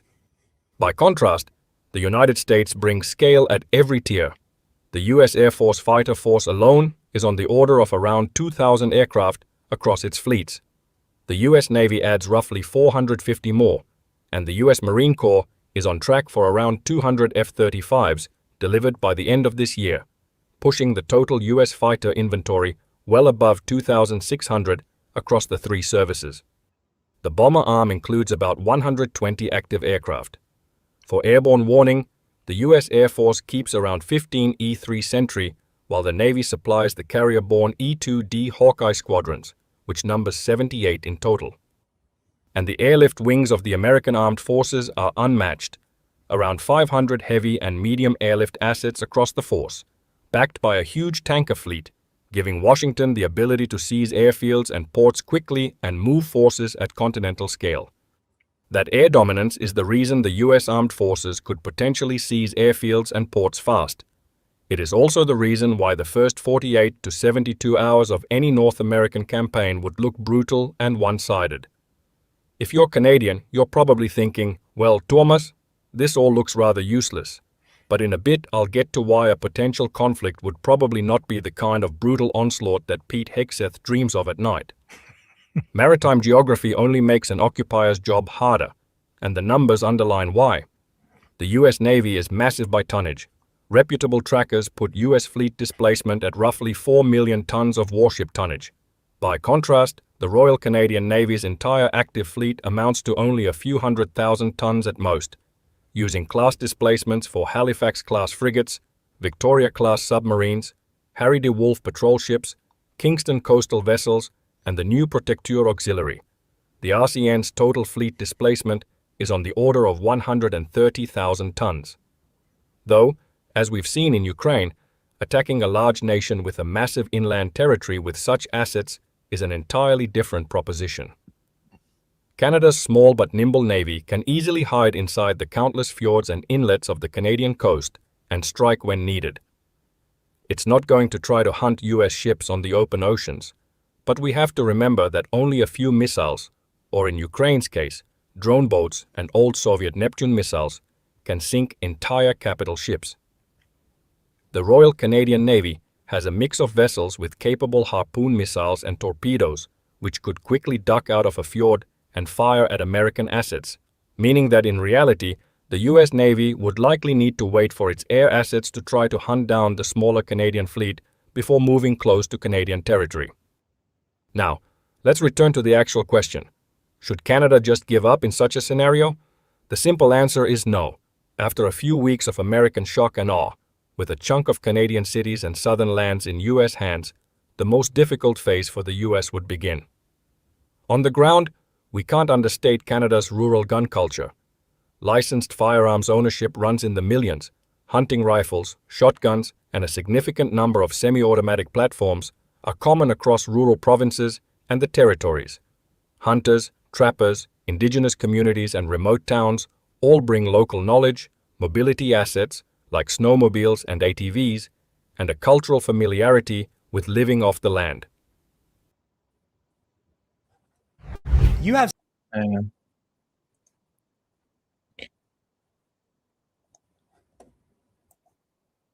pool of potential resistance fighters and a logistical headache for any occupier trying to hold population centers while also policing the countryside. And then there's all the outside factors. Politically, the fallout would be huge. An attack by the United States on Canada would shatter NATO norms and trigger near universal condemnation.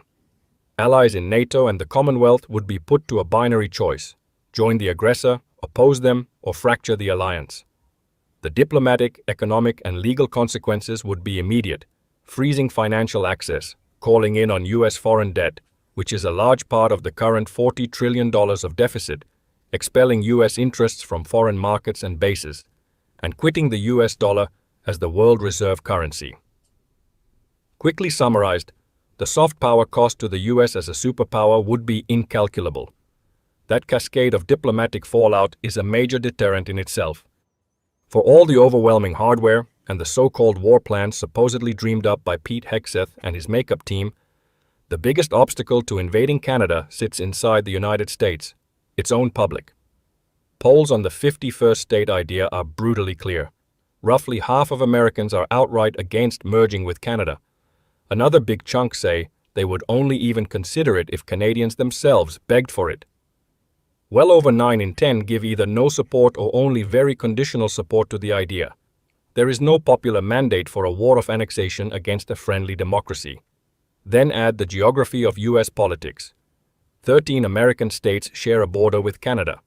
Most of those border states, Washington, Minnesota, Michigan, Pennsylvania, New York, Vermont, New Hampshire, and Maine, lean or vote Democrat. Those are exactly the states whose National Guard units, ports, railheads, and air bases you would need as springboards for an invasion. Their governors and legislatures would be under huge pressure to refuse, delay, or openly resist. On top of that, a big share of active duty troops are based in blue or swing states like California and Virginia. You would be asking soldiers from those communities to fight a deeply unpopular war against a neighbor most Americans still see as an ally. That is a recipe not just for protests, but for a serious constitutional and civil military crisis. So, to answer the question of October's community post, could Canada and its allies defend Canada from the US? In the early phase, probably not. The US has air, naval, and land supremacy, plus a massive surge capability. An initial occupation of the southern parts of Canada would be likely. However, when it comes to consolidation and occupation, the advantage sits squarely with the defender. Geography, local resistance, economic interdependence, and political fallout. The likely operational reality is grim for an attacker: quick initial wins, followed by a slow, costly occupation that drains resources, destroys alliances, and damages the attacker's own economy, political stability, and global standing. In short, it's more likely that there's going to be an American Civil War than an American invasion of Canada. And, in case it needs to be reiterated, Canada is widely liked by its allies, across the Pacific, the Commonwealth, and Europe alike. Together, that's well over 700 million people, with armed forces that, even if only some of them stood up to Trump, would stretch American focus far beyond Canada. I think that deep down, even the wildest MAGA strategist knows this. In case you haven't seen it yet, last week's episode where we posed the same question for Greenland is linked below in the description. As always, I hope you've enjoyed this episode, and if you want to suggest a topic for November's community video, we've put up a new community voting post in the community tab, so get voting and we'll see what we'll cover next month.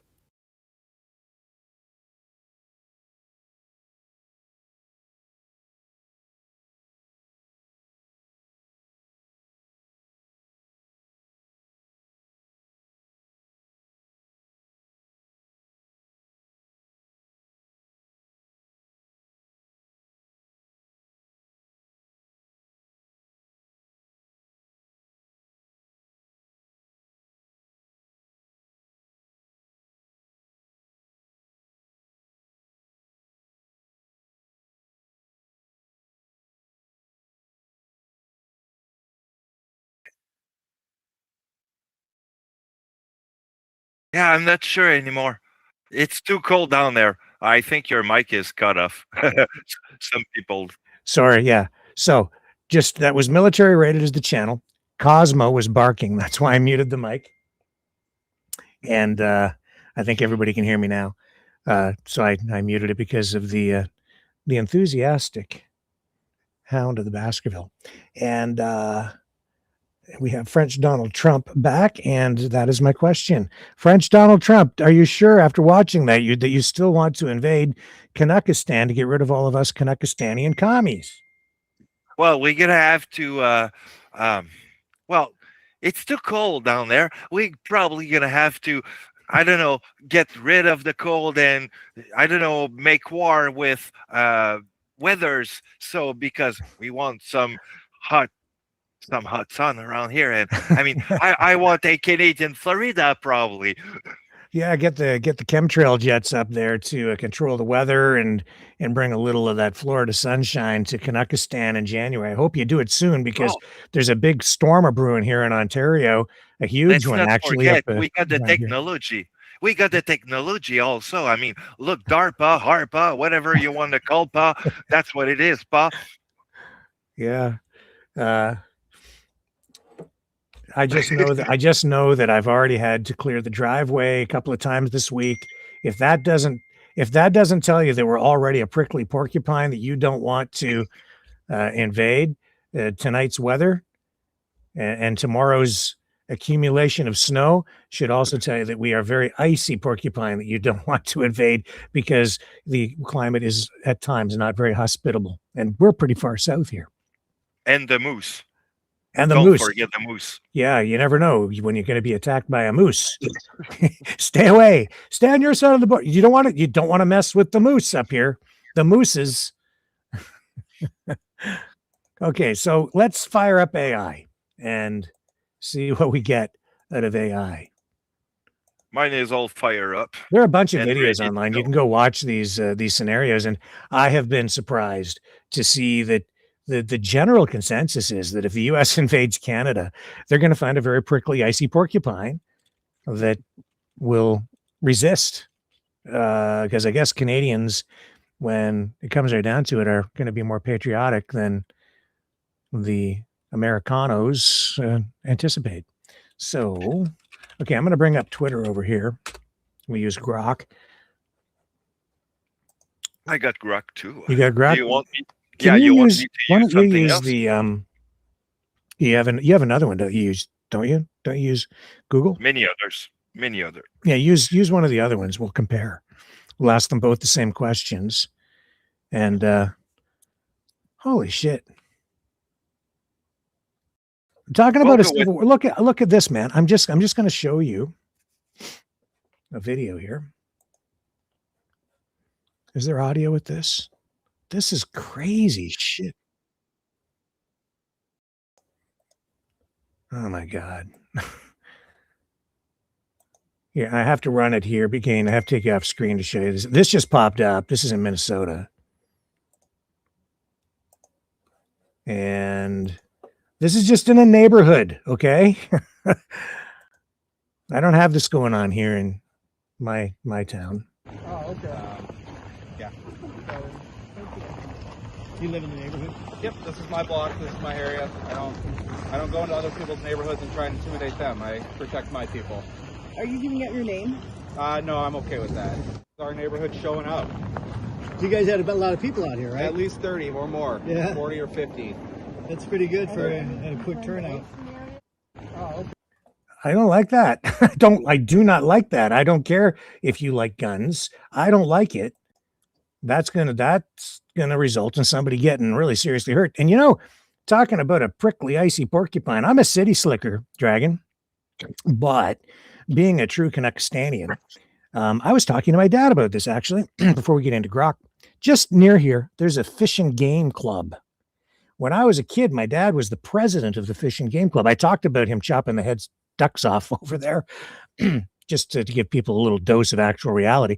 But here's another little taste of reality, right? I got a taste of reality when I was, man, I don't know how old I was at the time, and I shouldn't maybe speak out of school. This is a long time ago, so I think anyway, I won't tell you all the details because I don't know what the gun laws were back then. But do you know how old I was when I first fired a gun? I'd be like, it's probably only about 8 or 9 years old. And my dad was a hunter, right? And had guns back then. And so I was introduced to shooting when I was that young. And so there is that. Like, I don't own guns. I have no interest in guns. I have no interest in hunting, but I know how to shoot. And I think there are a lot of other Canuckstanians out there, just like that video said, that do know how to shoot. A lot of hunters, probably more guns out there than the Americanos think. They think that we've been defanged by being de-gunned. And that was another headline on the Toronto Sun newspaper today, talking about the government trying to take the guns back. But the reality is there's still a lot of guns out there. There's a lot of guns in Canuckistan. And I think that the assessment that we've seen on the potential invasion is probably pretty accurate. There could be some real resistance out there, and not to mention what goes on First Nations too. They're not going to be happy, and there's a lot of guns on First Nations lands as well. Yeah, so, and they know how to fight, I think, or they do remember the old ways, if I can put it this way, politely. Yeah. So yeah. Careful with that. Okay, so do you have an AI thing up? Yep. Okay, I'm all ready. All right, let me get the Grok up. Which one do you have? Copilot. Okay, so I'm going to type in, and then you can type in your version of the same question to get two different answers. Sure. I'm going to say, how likely is it that the United States, under today's political and economic conditions, may invade Canada to make it the 51st state, either directly or as a consequence of separatist activities spilling over into 51st state activism. That's maybe a little involved for you, but Grok is thinking. You can type in whatever version of that you want, Dragon, and we'll see where it goes. Grok is thinking. I've given it a lot to think about.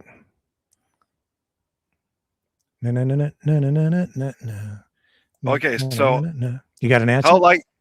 How likely the United States may invade Canada, either directly or by separatist movement, under the geopolitical tension of today. So we'll see what Copilot comes with. And still thinking.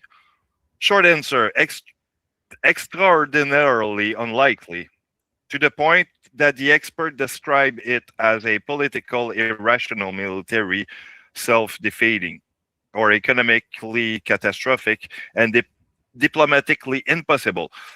But the fact that the idea is being discussed in media lately says something about the psychology of geopolitical tension, not about any real pathway to invasion. Okay. That's short answer. And that was which AI engine? Google? That's Copilot from Bing. Okay. So the answer that I have from Grok is the likelihood of the United States invading Canada to annex it as the 51st state, either through a direct military operation or as an indirect outcome, is extremely low under current political and economic conditions as of January 2026. While there has been heightened rhetoric from the Trump administration, including threats of economic force or coercion and some fringe discussions tying into Canadian regional separatism, several structural, legal, and practical barriers make the scenario improbable. I'll break this down step by step, drawing on recent developments, okay? U.S.-Canada political and economic context. The U.S. and Canada share the world's longest undefended border, deep economic integration via the USMCA trade agreement, which will soon be disintegrating, and mutual defense commitments through NATO and NORAD. An invasion would violate international law, which Trump doesn't care about, trigger NATO's Article 5, which Trump doesn't care about, and cause massive economic disruption. And NATO is going to break apart if he does anything in Greenland, and it looks like he is. Canada is the U.S.'s largest trading partner, with bilateral trade exceeding $1 trillion annually, and that is being now replaced with China. Analysts emphasize, and doesn't have to be replaced, we can still have both if Trump smartens up. Analysts emphasize that any aggressive U.S. action would alienate allies, spike global energy prices, giving Canada's oil exports to the U.S., and risk domestic backlash in both countries. This is a very long answer, so I'll just summarize here. Direct invasion scenario. An outright military invasion is the least likely path, with probabilities estimated near 0% by defense experts and online discussions. I think that's probably sort of true. I don't see it as just like one day they come up here and invade. I think it's tied to the separatist movement. But here, military imbalance, but high cost. The U.S. could overwhelm Canada's forces quickly, but occupying would lead to a prolonged resistance. We saw that supply chain chaos, guerrilla warfare. We've talked about that. We heard about it in the video. Allied backlash, invading NATO would shatter the alliance. Domestic U.S. opposition, yep. Economic alternatives. Trump favors economic force like tariffs. That's right. He's using that as the weapon, not tanks, not fighter jets, and not bombs, at least at this point, to pressure concessions on trade, water, or resources rather than boots on the ground invasion. Social media chatter on X often treats the idea as a meme or exaggeration, but it's not. Indirect path via separatist activities. This is a more plausible, and this is where I think it would go, though still low likelihood, vector where U.S. influence amplifies Canadian internal divisions, potentially leading to piecemeal annexation or statehood activism. In fact, it's the separatist tactics that were used in Ukraine by Russia, and it's the same tactics that are now being employed by the United States in Greenland, and you're seeing that actually used in Canada as well. And Times New World now says NATO flexes stealth power. Denmark deploys F-35s to Arctic outposts. This is a news headline coming on my screen right now.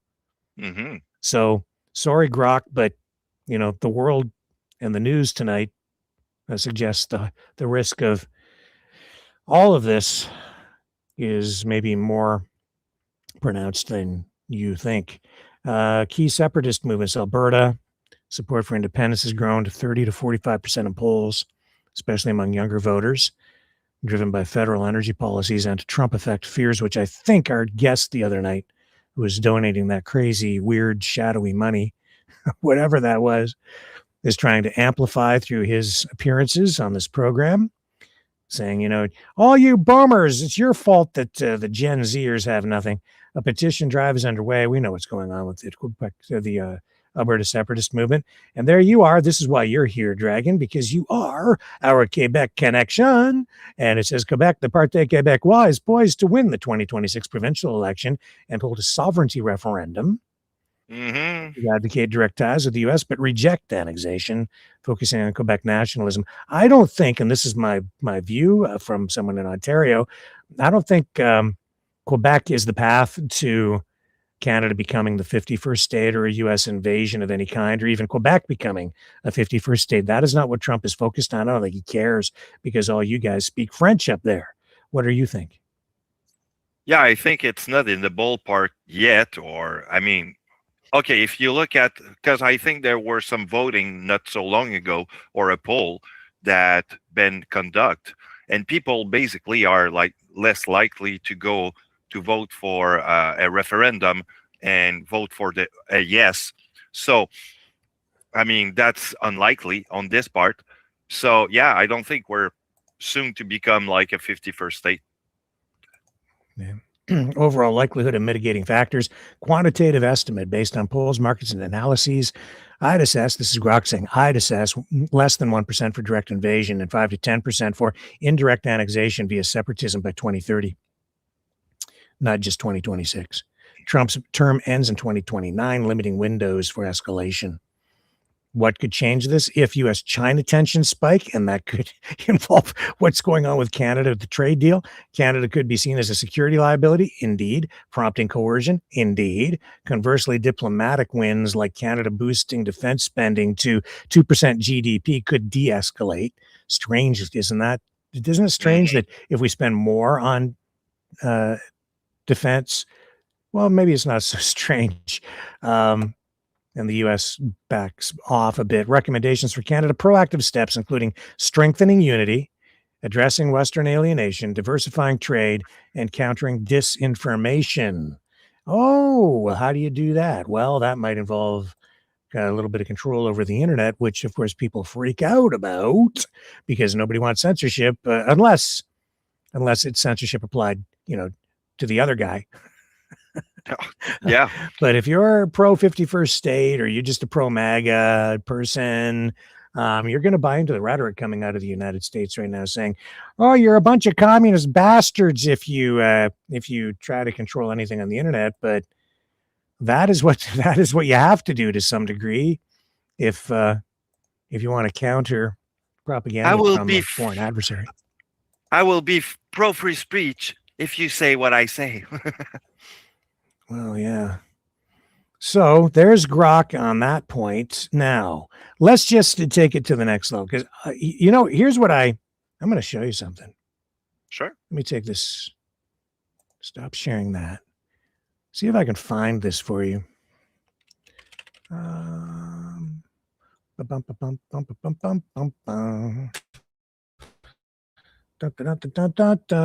Okay. Do you like my musical interludes?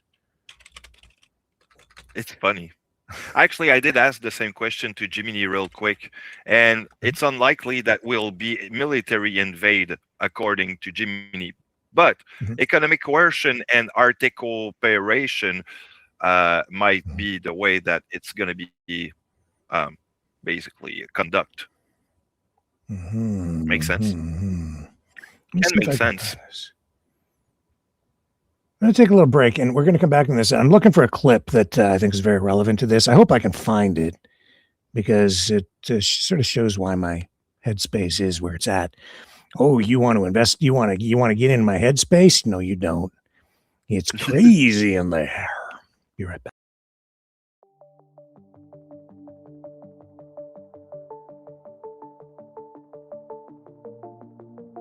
Greetings, brave Mavericks. Our quest for truth continues. We go beyond fake news. Together we expose propaganda. Together we pull others out of rabbit holes. We are maverick thinkers. We are all unique individuals, defenders of individual rights and freedoms, credible, trusted, grounded in reality. Maverick News. Maverick News. Defending free speech. Free speech. Donate at freedomreporters.com. Do it now. Tomorrow may be too late. Maverick News. The world is watching.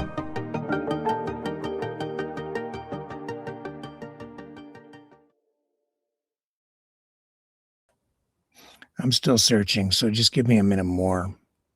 I think it's actually a pretty important clip if I can find it. Brightleaf Innovations is excited to offer our newest investment opportunity. The Turn Easy Bed Storage Solution. Turns with a touch, spins all the way around. Every little thing you need is easy to be found. No more clutter, no more mess on the floor. Just spin it, reach it, you don't search anymore. Turn easy bed, spin your world around. Storage made simple, the best you found. Shelves your way, keep the mess away. Charge it, store it, night or day.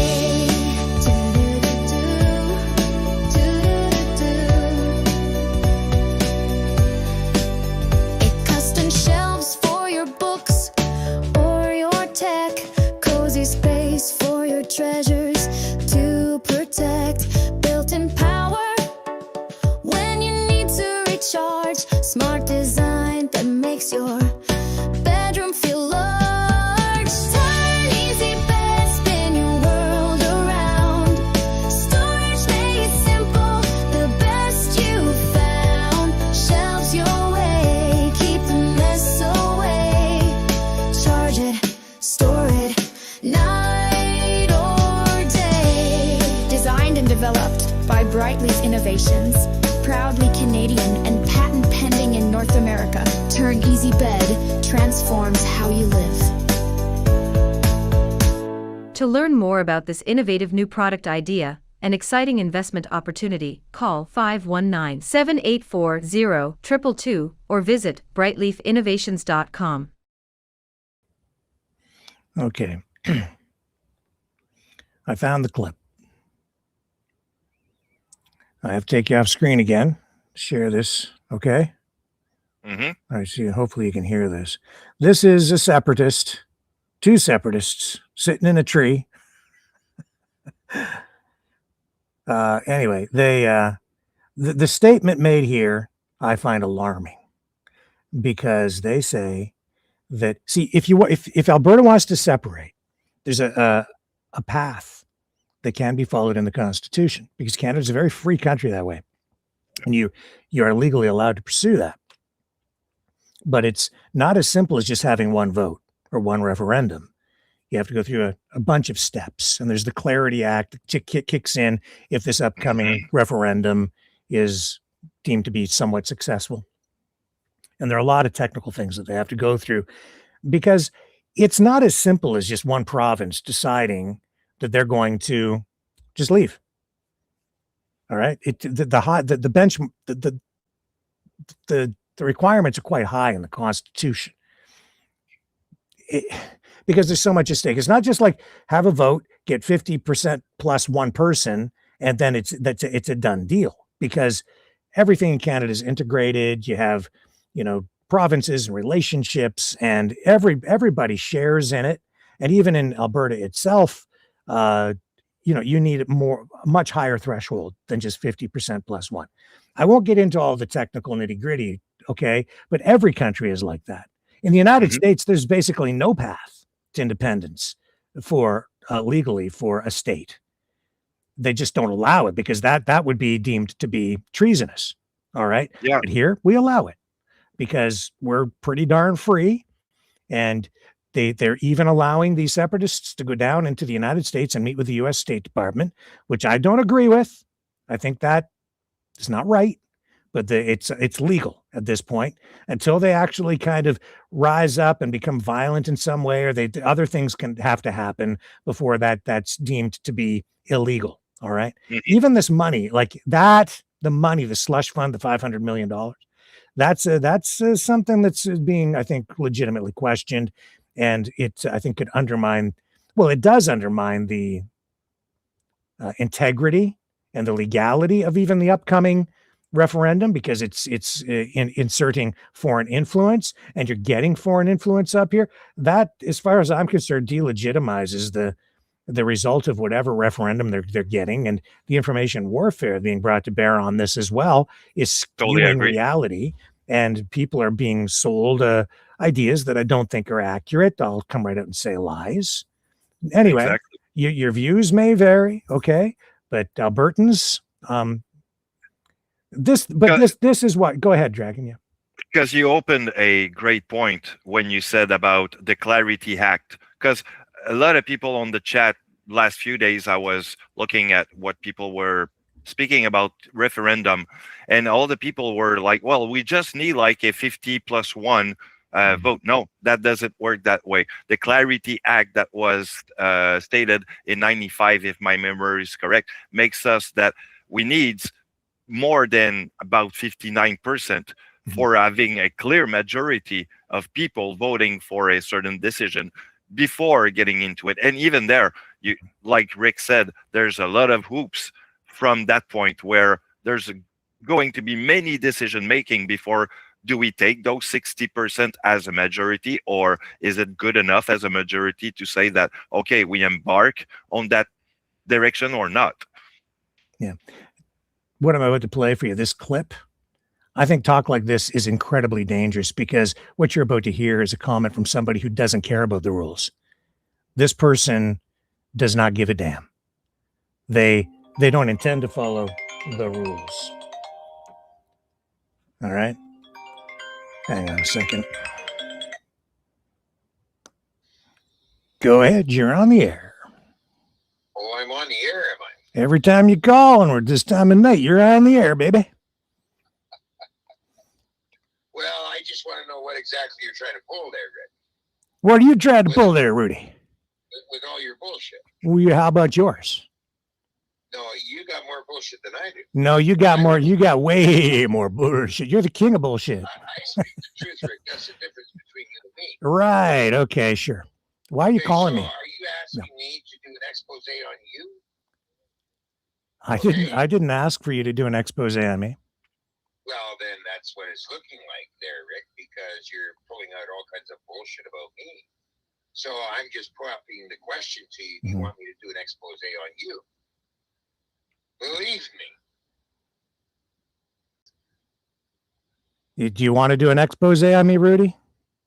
Oh, I could if you want me to. Yeah. So basically, Rick, I mean, you're pumping out all kinds of bullshit. And if you want to keep it up, I will definitely do that, plus contact a lawyer on the rest of it. I mean, you want to keep going this direction, you be my guest, buddy. Okay? Because I wasn't talking about you tonight. That's your thing. Yeah. Okay? So you keep it up, and we will get really into this if you really want to. Mm-hmm. Okay? I'm just forewarning you. Like, I'm a nice guy, so that's what I do. So you want to keep this bullshit up, you carry on, and then you will find that I will. What did I say? What did I say that's got your back up?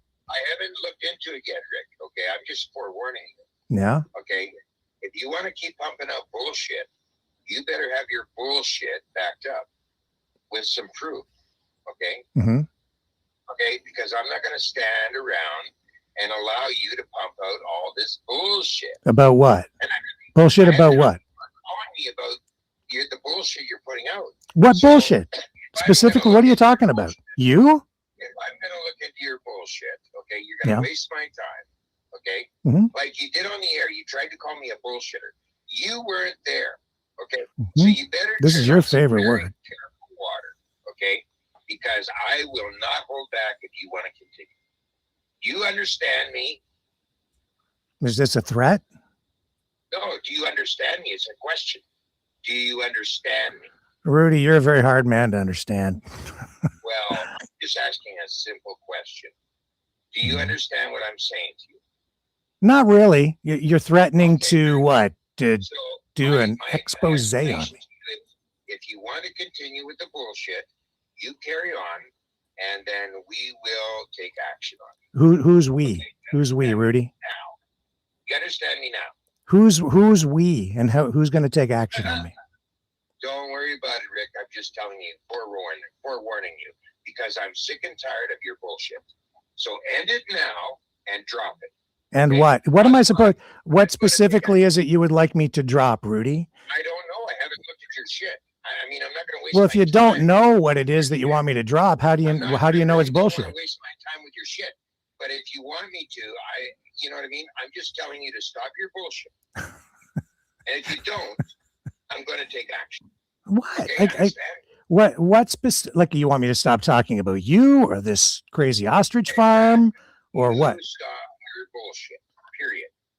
My bull. You want me to? You want me? What? You want me to? You want me? You're trying. You want me to shut down my show? You want me to shut down the? What is it you want me to? You have to be specific, Rudy, to tell me what it is you want me to stop talking about. There's nothing on him. There's nothing that he said. Okay. I don't. So just stop your bullshit, whatever it is. Why can't people just get along? And I'm carrying on with what I do. You carry on with what you do. Well, I like the lady in. I like that lady in the back. Why can't we all just get along, Rudy? I have a lot of people. Okay. A lot of. So you stop your bullshit. Just get along. Okay? Get along. About ostriches. It's not about people and their problems. Okay. Come on, so you guys. I'm getting it from another side that you're creating bullshit, and I want you to stop. I want you to stop your bullshit too. I'll tell you what. I'll stop my bullshit, whatever that is. If you tell me what it is, if you stop your bullshit, whatever that is. And then we'll have like how about this? How about we have a negotiated settlement and we'll have a bullshit-free zone. There you go. We can meet in the middle, and I don't have to bring my rubber boots or my hip waders. And we can then have a civil discussion. What? You stop bullshit or this is about ostriches. It's not about people. It's about ostriches. It's not about that. You're talking about my name and me. It doesn't matter what went on at the farm. It's about the ostriches and what went down. It's not about people's kerfuffle. Yeah. So you want me to? So you want me to stop talking about the ostriches? Is that you have to be telling me? Oh my goodness! Please. Well, tell me what you want me to stop talking about. I'm making it very clear. No, you're not. You stop reading my name and you stop talking about me and any of your bullshit. You're the one who called the show the other night. I didn't call you, and you're calling again now. I asked you for some specific information. I didn't call you to spread bullshit. I asked you for some specific information. No, you called to promote your program on my show, to tell people about the big expose on the bird farm that you were going to do that turned out to be a big nothing burger. You didn't expose anything. Yeah. So what was it that you exposed on your program that was so revelatory? Understand? What? That's what I'm going to tell you. Okay? I hear any more bullshit, and you're going to accept the consequences. You understand? Who's your lawyer, Rudy? Who you got? Don't even worry about it. Don't even worry. You want me to send you the name of mine? I'm telling you right now, firsthand. Mm-hmm. Okay? Period. Okay? That's enough. So what did I say that would warrant a lawsuit? I'm giving you a warning, and I'm done. You're giving you so it's a threat. It's not a threat. I'm telling you straight hand. Okay? You stop your bullshit. Period. End of story. Yeah, Rudy, that's an all-encompassing descriptive word that could apply to anything. What specifically is it you want me to do or not do? You're spreading bullshit from my understanding. People are telling me that. What does that mean? Just like when I phoned in, you said to me that I was full of shit. And you're full of shit because you weren't there. Okay? You're spreading bullshit. Bullshit is bullshit. Okay? Yeah. And I don't take time again. So you want to carry this on, this bullshit? Okay? then accept the consequences. Actually, I never wanted to ever talk about this stupid ostrich story to begin with, man. You understand me? Period.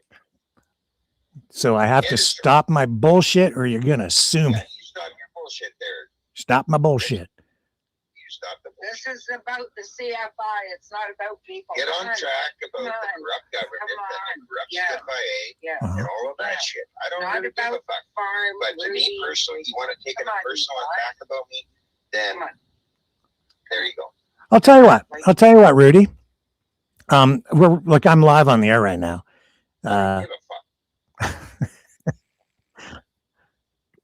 Apparently. What's that? I'm telling you point blank. Okay. Stop it. Okay. Stop it. There's bullshit and there's truth. I speak truth. You speak bullshit. Okay. All right. And I'm telling you, back all you want. It's funny. Take it any way you want. I'm giving you some advice. Okay. When you're bringing my name into it and you're talking bullshit, then I'm telling you right now, stop the bullshit. Period. Okay. Okay, boy.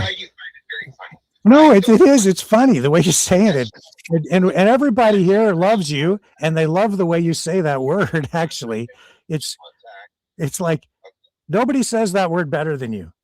I have to say, I love it. You're doing a personal attack, okay? And I'm telling you to stop. It's not a personal attack. Actually, it was.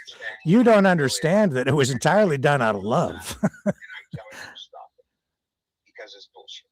Well, I think it might be the other way around, Rudy. No, I think that you know the truth. I brought the receipts, and you made a statement on air. Okay. Yeah. That I was paid by the farm to go to the farm. And then you denied it, and I said whatever. No. Listen to me. Yeah. Listen to me very closely. Yeah. That was a lie. Did you receive funds? How did you pay for your gas? Listen to me. I never got paid by the farm to go there. I can show my bank records, everything. Okay. Cough them up. There, let's take a look. Said was a total fucking lie. All right. I'm looking forward to that. Please. Let's have full financial disclosure from Rudy Bruce to see what his bank records look like. Now, you carry on with this bullshit. I've got bank records to prove. Okay? Yeah.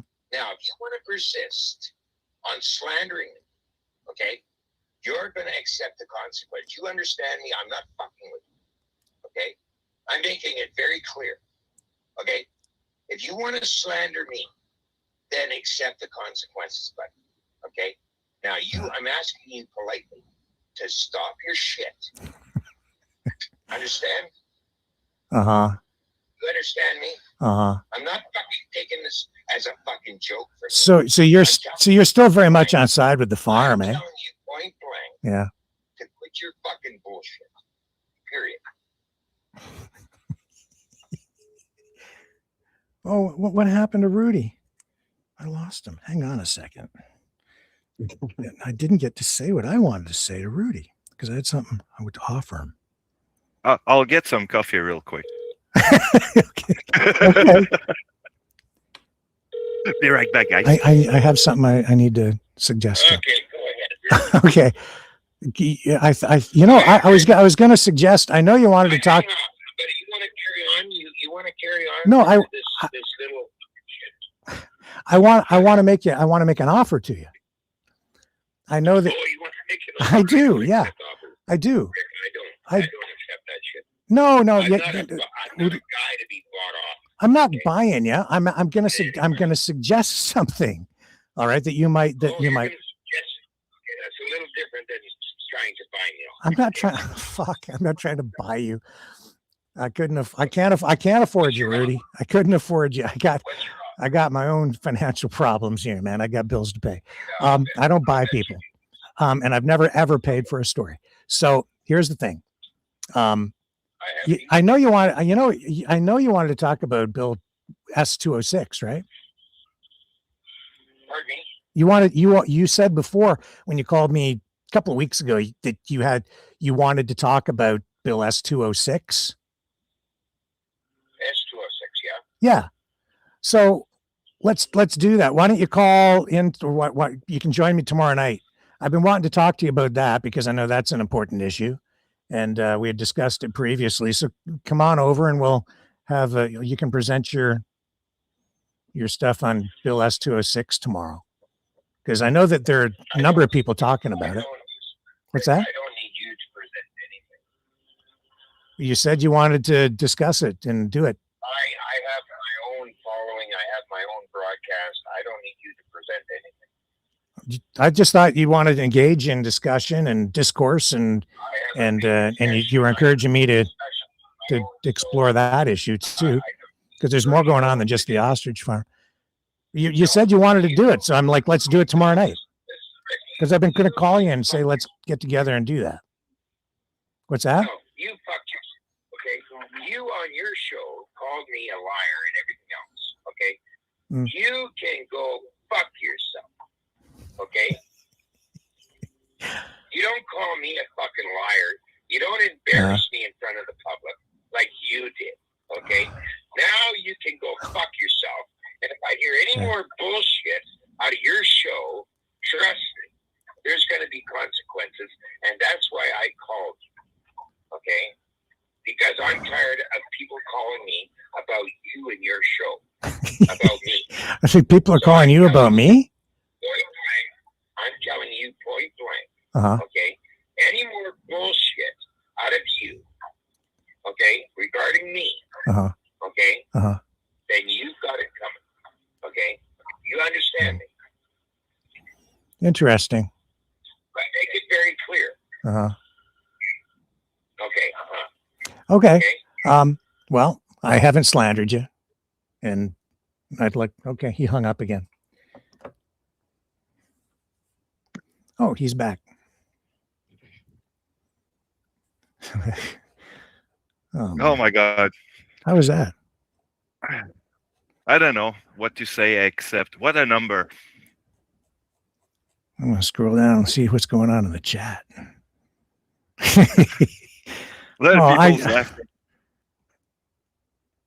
As the Maverick world turns. That's from CBC Brown on the chat. Post me on Rudy Bruce. Dragon. Post me on, it says, Lindy, nothing much. Rudy wants more clicks. Yeah. Probably drunk too. What else is going on? Pura Vida CR1 says, I think Rudy is drunk. Lynn, I shouldn't even put these names up because he might sue everybody. Somebody else says he usually is. That's not me, Rudy. I didn't say that.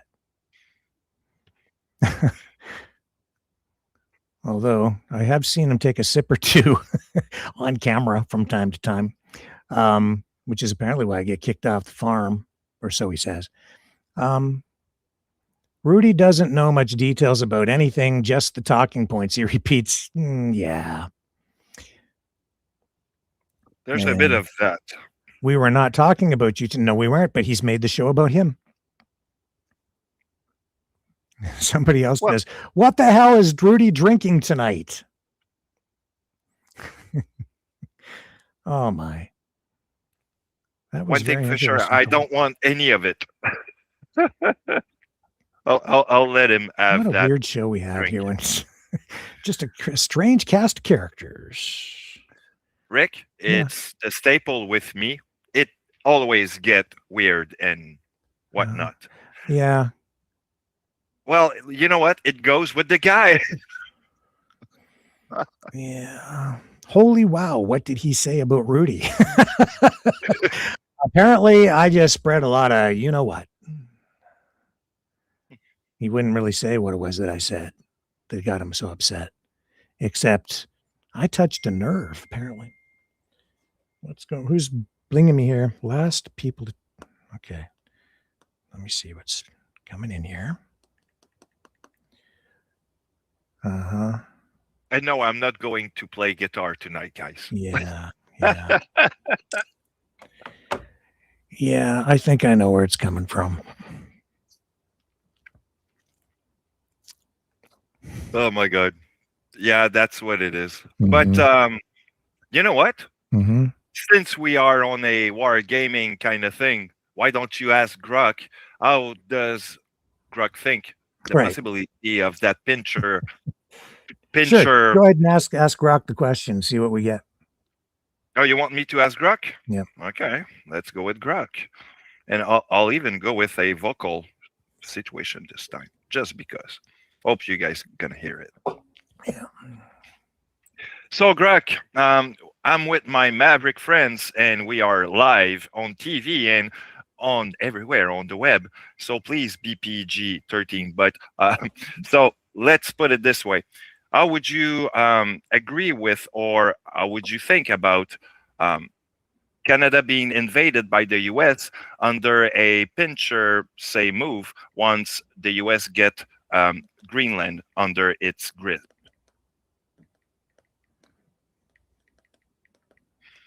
And the answer is... Whoa, that's a wild hypothetical. Look, invading Canada? Absolutely not. I'd never agree with that. We're talking about our closest ally, best neighbor, shared border, family ties, trade partners. It's insane. And a pincer move with Greenland? Even if the US somehow got Greenland, which right now is just threats and tariffs drama, not reality. Geographically, launching from there to squeeze Canada makes zero sense. Arctic ice, huge distances, brutal logistics. It'd be a military nightmare, wreck alliances like NATO, tank the economy, and spark global backlash. Total fiction, man. Peace and poutine forever, eh? What's got you guys thinking this on live TV? Actually, I just wanted to have a thought experiment. But you think that we will win with poutine? Well, if victory comes laced with gravy, peas, and crispy fries, then yes. Every war starts with a ceasefire dinner. Imagine the headlines. Enemy lines crumble before the second helping. But honestly, I'd rather share the plate than fight over it. Yeah. Thanks. Do you ever see the Star Trek episode where the computer had a sexy voice and was flirting with Captain Kirk? Long time ago, yes. Oh my God, you remind me so much. Oh, that was funny. I'm a tricky, so yeah, I do a little bit remember that. Oh my God. Where are we going with that? Well, I was going to play that clip, but time is marching on here, and we were interrupted by Rudy. Bottom line is, some people just have decided that all you need, some of these people behind the separatist movement, all you need is 50, basically the will of the people, and some sort of a vote. And once you have that, they think that you can then separate, because what they're really saying, and then they go on and say, yeah, we don't care. We're not asking. We're just leaving. Well, it's not that simple, unless, of course, you have another country like the United States backing you up. And they've already said that if the U.S. MAGA, they've indicated, at least the separatists say, that the U.S. has indicated that they would support Alberta as a sovereign state, an independent state, if they get a vote.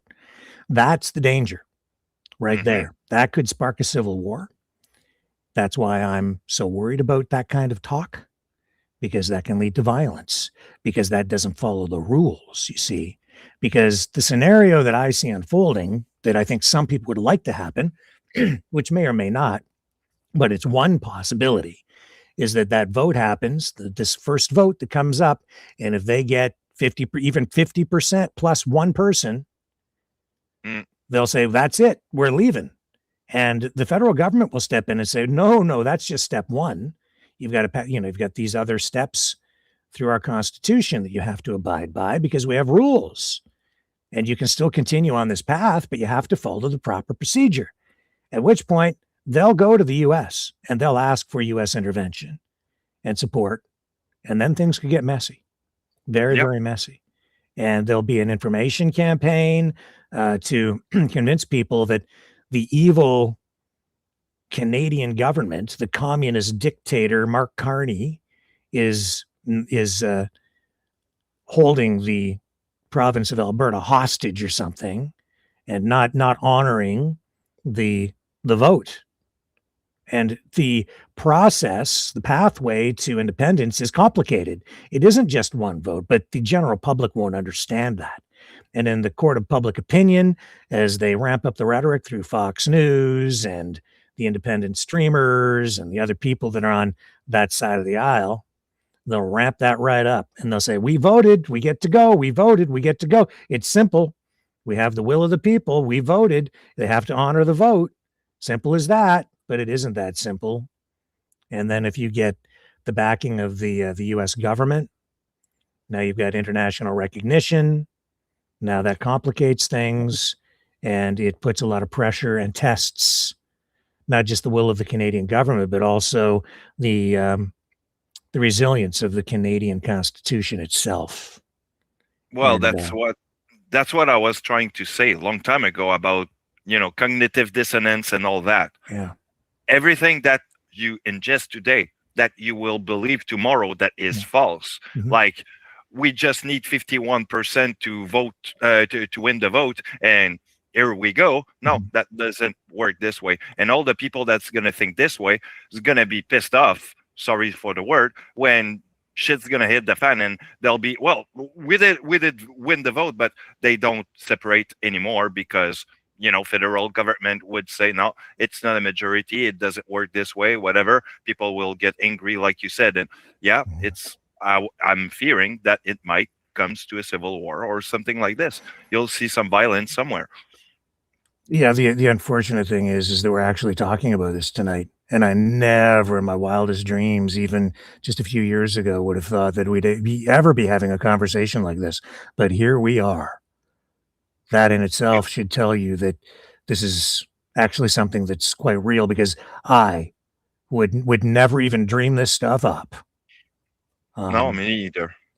So I think, right now I'd say, yeah, AI is right in saying that the risk is low. Right now, sort of. But if this situation in Greenland continues to escalate and NATO starts to fall apart, like we're on a really bad path.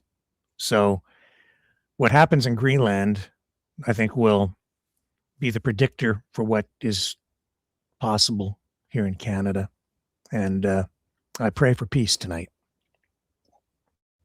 Yeah, well, if you have Greenland being taken over, and that's just an assumption or a prediction, the way I see it, what might happen is that you're going to see some European country from NATO that will disband from the US, basically, or going to create with Canada, Greenland, whatnot, trying to defend Greenland, a certain alliance, a new NATO kind of thing. Mm-hmm. But the US and all those guys are going to be off of it because they're the new invaders. They're the new dictatorship, if you will.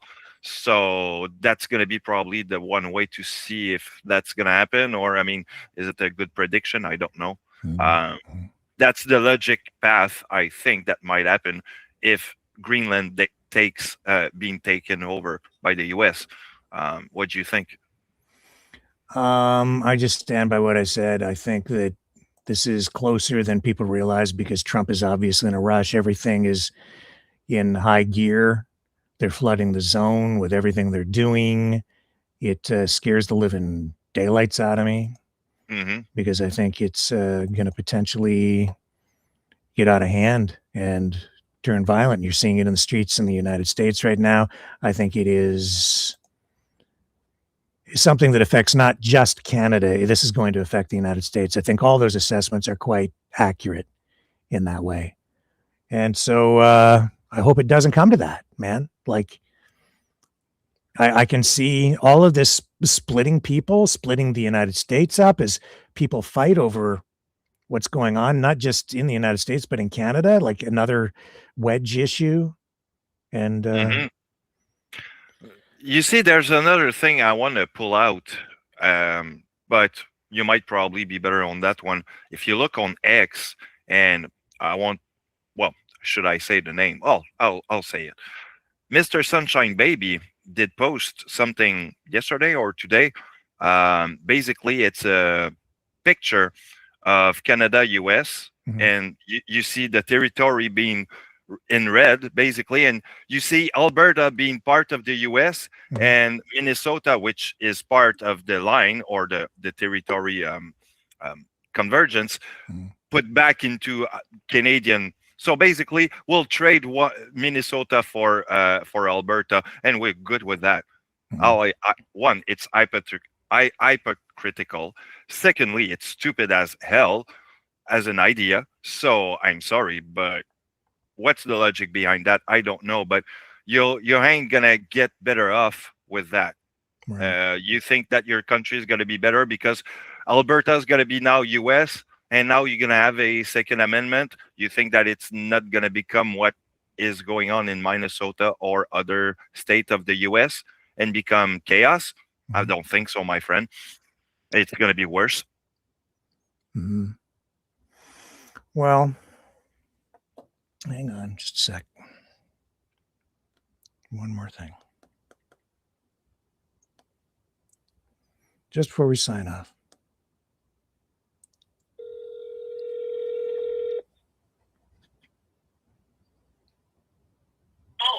Hello. You think you know what? Rudy, we love you here, man. You don't realize it, but we do. So I'm telling you honest to God. I'm telling you honest to God, you don't slander my name. Okay, look. Okay. Just Hang on a minute. It's okay, Rudy. Hang on, I got too much. Okay. Okay, carry on.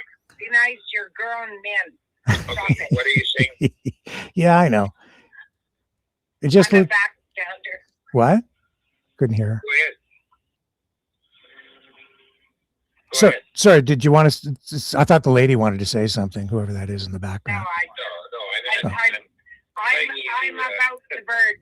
How that birds were killed. That's all. Yeah, I know. I'm letting you People say are it. upset about the birds. I'm an animal person. It just came to my attention. You were saying some more stuff, and I'm not going to stand for that. We actually weren't talking about you at all tonight, Rudy. So just so you know, I wasn't talking about you tonight. Till you called in. What's that? Before. I did say that you had your expose, but I watched it and I just said that I didn't see anything in there. It was kind of I didn't see any new information at all. So I was like, that for an expose, I didn't see you bring any new information forward. Did you watch Friday's show? Fridays? That was the big expose night, right? Yeah. That's the one I went and reviewed. What, like, I don't know what was it that you brought forward that was? You didn't watch the show. I did. I didn't see anything new in there that hadn't been reported previously someplace. So you really didn't pick up on the fact that there's a clique going on the farm. A clique? Yeah. Clique. Okay. Yeah. I saw Angie on there. She brought the concerns of the residents forward, which she'd already done. And cliques have destroyed movements. Okay. Yeah. Yeah. You didn't notice it. You didn't pick that up. Yeah, I heard you talking about that. If people start forming cliques, doesn't it devastate what's really happening? That's not the point. The point is the corrupt government and the corrupt CIA. Right. Okay. It's not about a clique. Okay. No. So there's certain people on the farm that started a clique, and that's what ended up getting me so-called kicked off the farm. You didn't notice that, right? So, yeah, I mean, ultimately, what is out there is people are saying you got kicked off the farm because you got drunk on your live stream, and I think you said that the farm said it was damaging their reputation, and then you had people come on and kind of say that the farm had a crappy reputation to begin with, so there wasn't much of a reputation to harm. That's what I got from the broadcast. Yeah. right. Mm-hmm. But this is stabbing at one another. So you didn't catch all that, or you did? No, I watched the whole thing. Okay, so the point of the matter was there was no real reason for kicking me off the farm inappropriate. And Okay. that's what they did because of this clique. Okay? Mm-hmm. Very simple. Very simple shit. First of all, you don't air people's, he has a drinking problem. You don't air that kind of stuff I don't have a drinking problem. No, but That's they put it online. They put it out there. Well, it's not nice. Yeah. Why do people want to stab at each other and hurt people? And that's hurting somebody's reputation, is it not? Mm. Somebody's reputation. So the whole point of this is this, okay? Mm-hmm. When I phoned in you the day before the air Yeah. on Friday, and you called me a liar, you called me bullshit, okay? Mm-hmm. You weren't there. I was, okay? Mm-hmm. And I'm not coming to tell you a bunch of bullshit. That's for number one, okay? My truck got sabotaged, period, okay? And I can prove it. I showed it on air. This is what a module looks like, and this is where it goes. And that has nothing to do with the coil at all. Zero. Mm-hmm. So did you file a complaint with police and have that guy charged with vandalism? Yes, and that cost me over $1,000 to fix. Yeah. Okay? Yeah. Right? Now, he's part of the little clique. Okay? This is how extensive this got. Okay? I pointed that out thoroughly. See, my concern there was when you're accusing somebody and using a name and accusing them of committing a crime like vandalizing your vehicle, that is actually defamation unless you can prove it in a court of law. So I'm very concerned about you saying something like that on my program, because then I could be potentially implicated in the defamation. If I wanted to go that way, I could very well easily do it. And she came out in the show to explain the debt that was still there in front of the ostrich farm. Okay? They don't have all that great a reputation. Okay? And that's what Karen was telling me about. They want to save their reputation. Well, what exactly is their reputation? I brought that all out in the show. Okay? So what I was talking about with you before that show was true. Okay? And you flat out called me a bullshit. Okay? You flat out called me fucking full of shit. Okay? You fucked up your own show. Okay? Because I don't bullshit. Well, actually, Rudy, the show that we did like months ago, you and I talking about the farm, and we did 2 of them, and I brought all that information to you, and I showed you everything that was going on out there, and with the research into COVID and everything else, and you shared my concerns at the time, and then you went out to the farm and you changed your tune. I stayed on the fence. No, not that night. I stayed on that fence. No, in fact, you told your friend to get the hell out of there because you were so concerned that night. Actually, that wasn't sitting on the fence. You told him to get out on the program live. I did get out because he's an elderly guy, Mm-hmm. an older guy. Yeah. And there was concerns, fine and dandy. I Yeah. expressed those. That's not a problem. That wasn't the issue. Yeah, he's I very went in much. there myself. I went in there myself. Mm-hmm. My own money. Okay? And I found out the truth myself. Mm-hmm. Okay? And I excluded him because he's an older guy than me. Okay? And of course, I don't know what the age is not really the issue. It's about the integrity of what the farm was doing and what the narrative was that was being spun up, which was also selective and therefore not providing, whole truth to people and was misleading. Is this about or is it about protection from the CFI? What is it about? It's not about people arguing between one another. It's about protection of the animals, CSI, what they did to these animals. Exactly.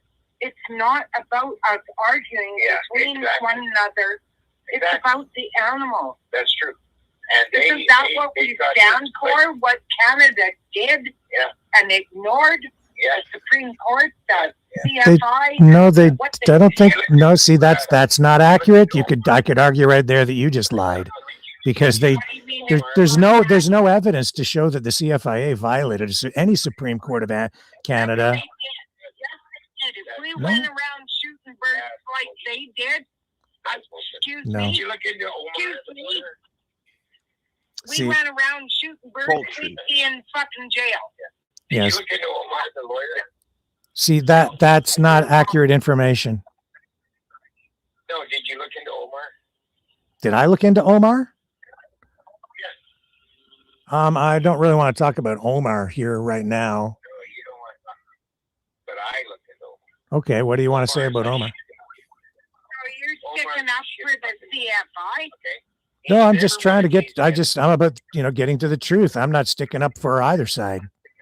Just for the people. Omar was a shit lawyer. Okay.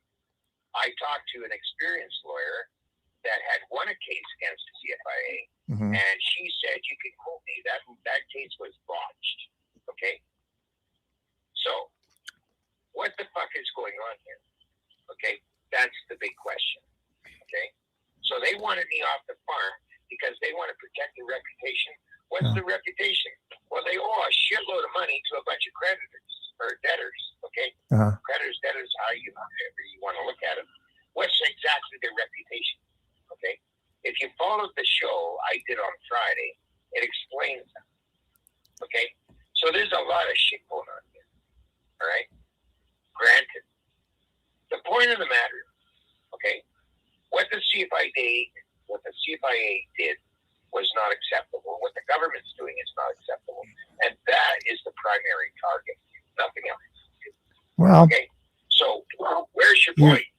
You want to come after me personally? No, not really. Are you kidding me? Are you shitting me? No, I'm not bullshitting you. Okay. We're not condemning the farm. Fucking show. We're sticking up for the birds and what else. The birds are dead. I'm trying to educate Canadians on the fact we have a corrupt government and what we should think about it. Well, that's been, it doesn't matter what goes on out there, Rudy. That's always your position, is that it's always the government corrupt. Do you want to join? What's your position? Because tonight we're talking about the 51st state stuff. So do you want to join? Should Canada join and be the 51st state? No. I'm telling you personally. No. You stop your shit out of me. That's my personal opinion. Okay. Yeah. You have no call to do that shit. Okay. So you're for the farm, but you don't think the CFI did anything wrong with the I didn't say that. Yeah, that's not what I said. He even made a statement that they had ammunition that blew their heads off. Yeah. That's not true. No. That's not true. No. So get your facts straight. Okay. They didn't blow their heads off. Why were the birds shot in the morning? 1,000 fucking rounds of 22. Why? And they used the wrong. Actually, I was talking tonight about the first time when I was a kid. I learned how to shoot, and you know what I learned to shoot with, Rudy? A 22. Well, so I know a little bit about guns. I'm not an expert. I don't own guns. Don't want guns. Not really interested in them. But when I was a kid, I learned how to shoot. I was talking to my dad about it today, just coincidentally. So do you remember when you taught me how to shoot with that 22? That was a long time ago, man. Sorry. And yeah, I don't think anybody'd be using the 22 to shoot those birds, but yeah. So is that inhumane or what? No, maybe just if they had to get up close, they might use a low, caliber like that. But no. They might have used a few different calibers, but no, that's not what is likely happened. That's highly unlikely that happened. And the CFIA has not stated, just for accuracy, the CFIA has not stated what types of ammunition were used there that day. They haven't made that public. Yeah, that's what happens when you kill a bunch of animals. It's called a slaughter or a slaughterhouse or an abattoir. How powerful they are. 1,000 rounds? Are you fucking kidding me? That's what was heard over that night. 1,000. Well, that's what the some people who you can say things, but I if you got to show me proof of that. I don't know. It could well be 1,000 rounds. You had over 300 birds. They're shooting from a distance. I could be 1,000. They shouldn't have been doing that in the first place. I'm estimating 1,000. We're supposed to take them in, cover their heads, That was sedate them, and then CIA agent said that was inhumane. Okay, come on. There's nothing I'm not about what condoning what they did.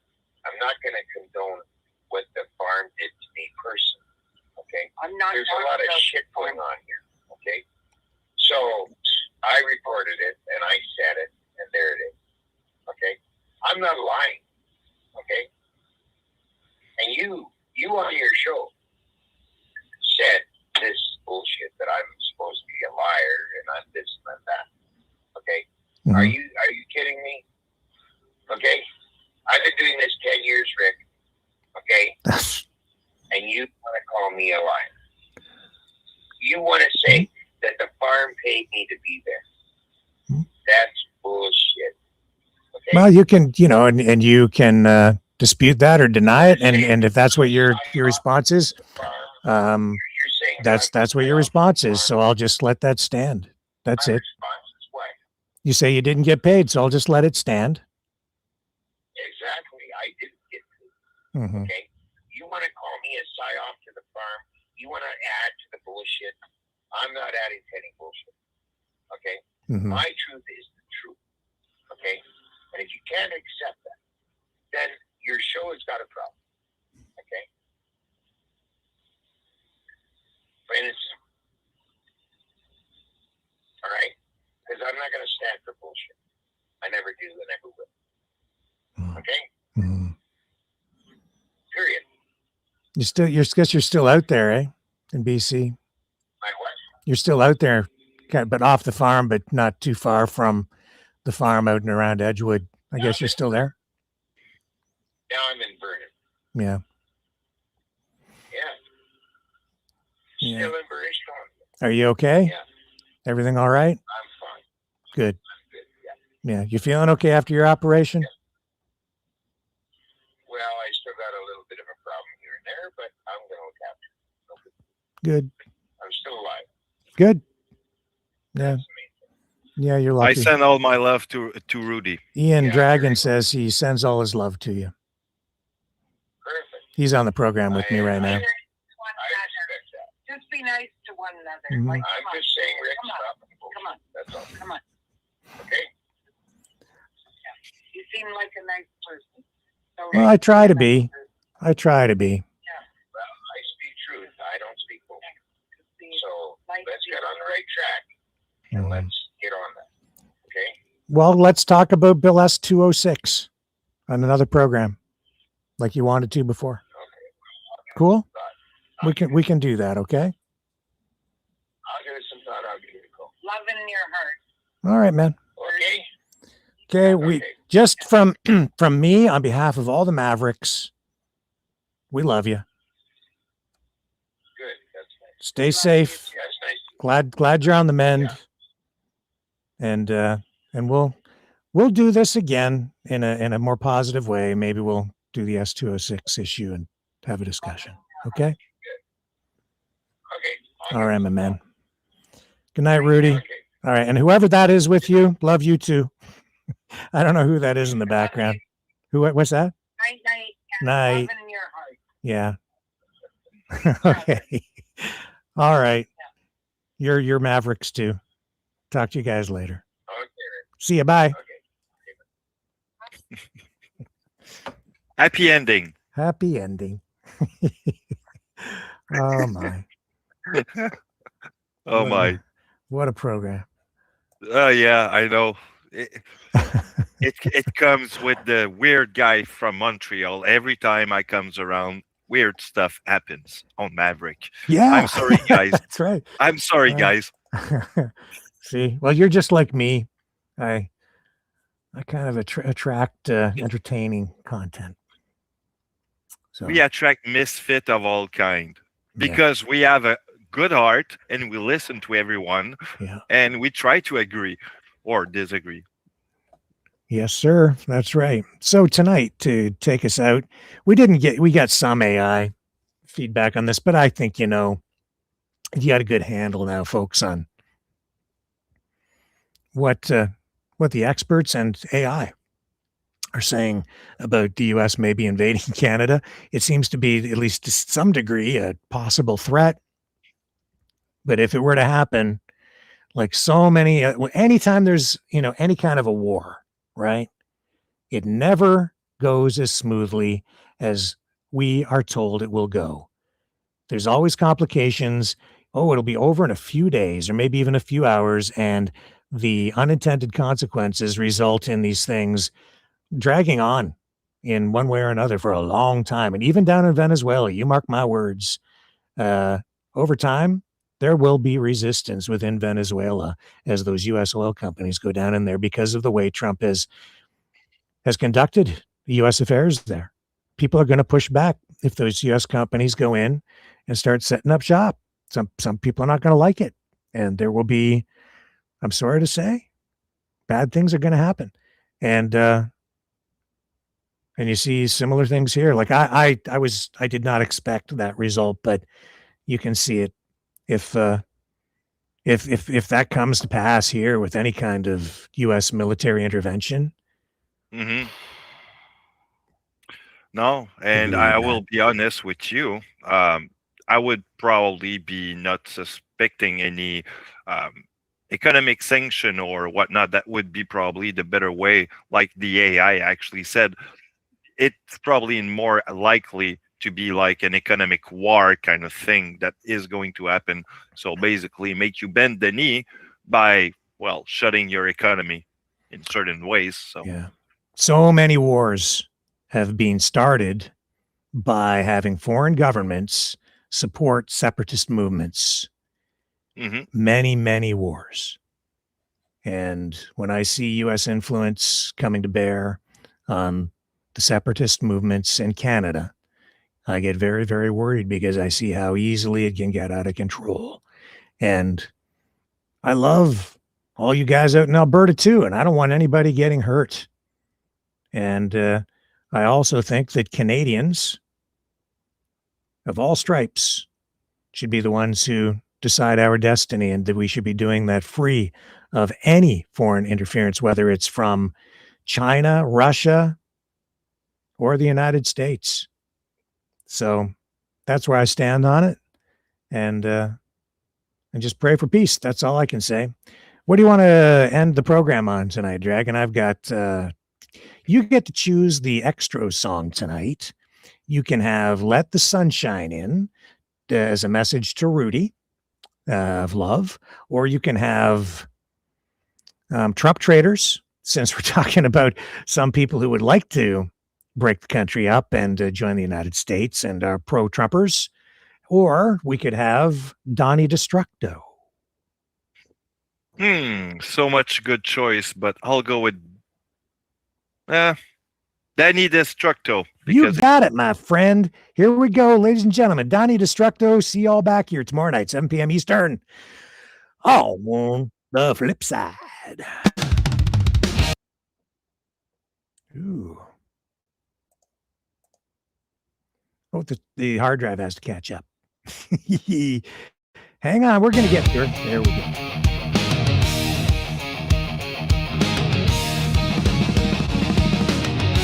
Ciao for now, brown cow.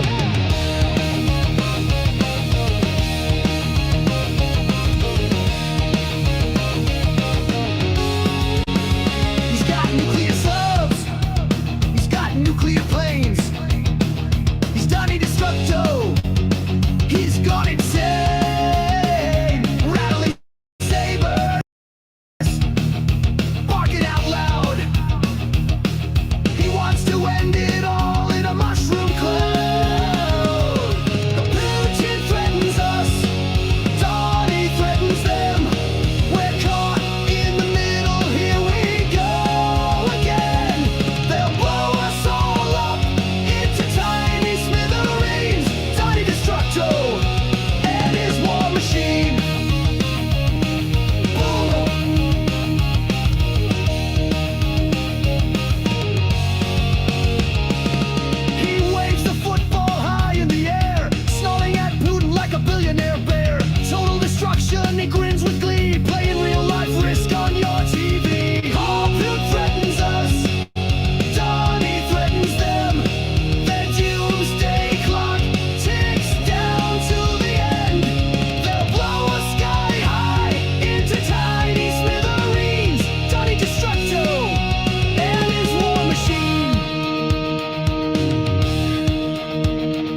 This has been a Maverick Multimedia production.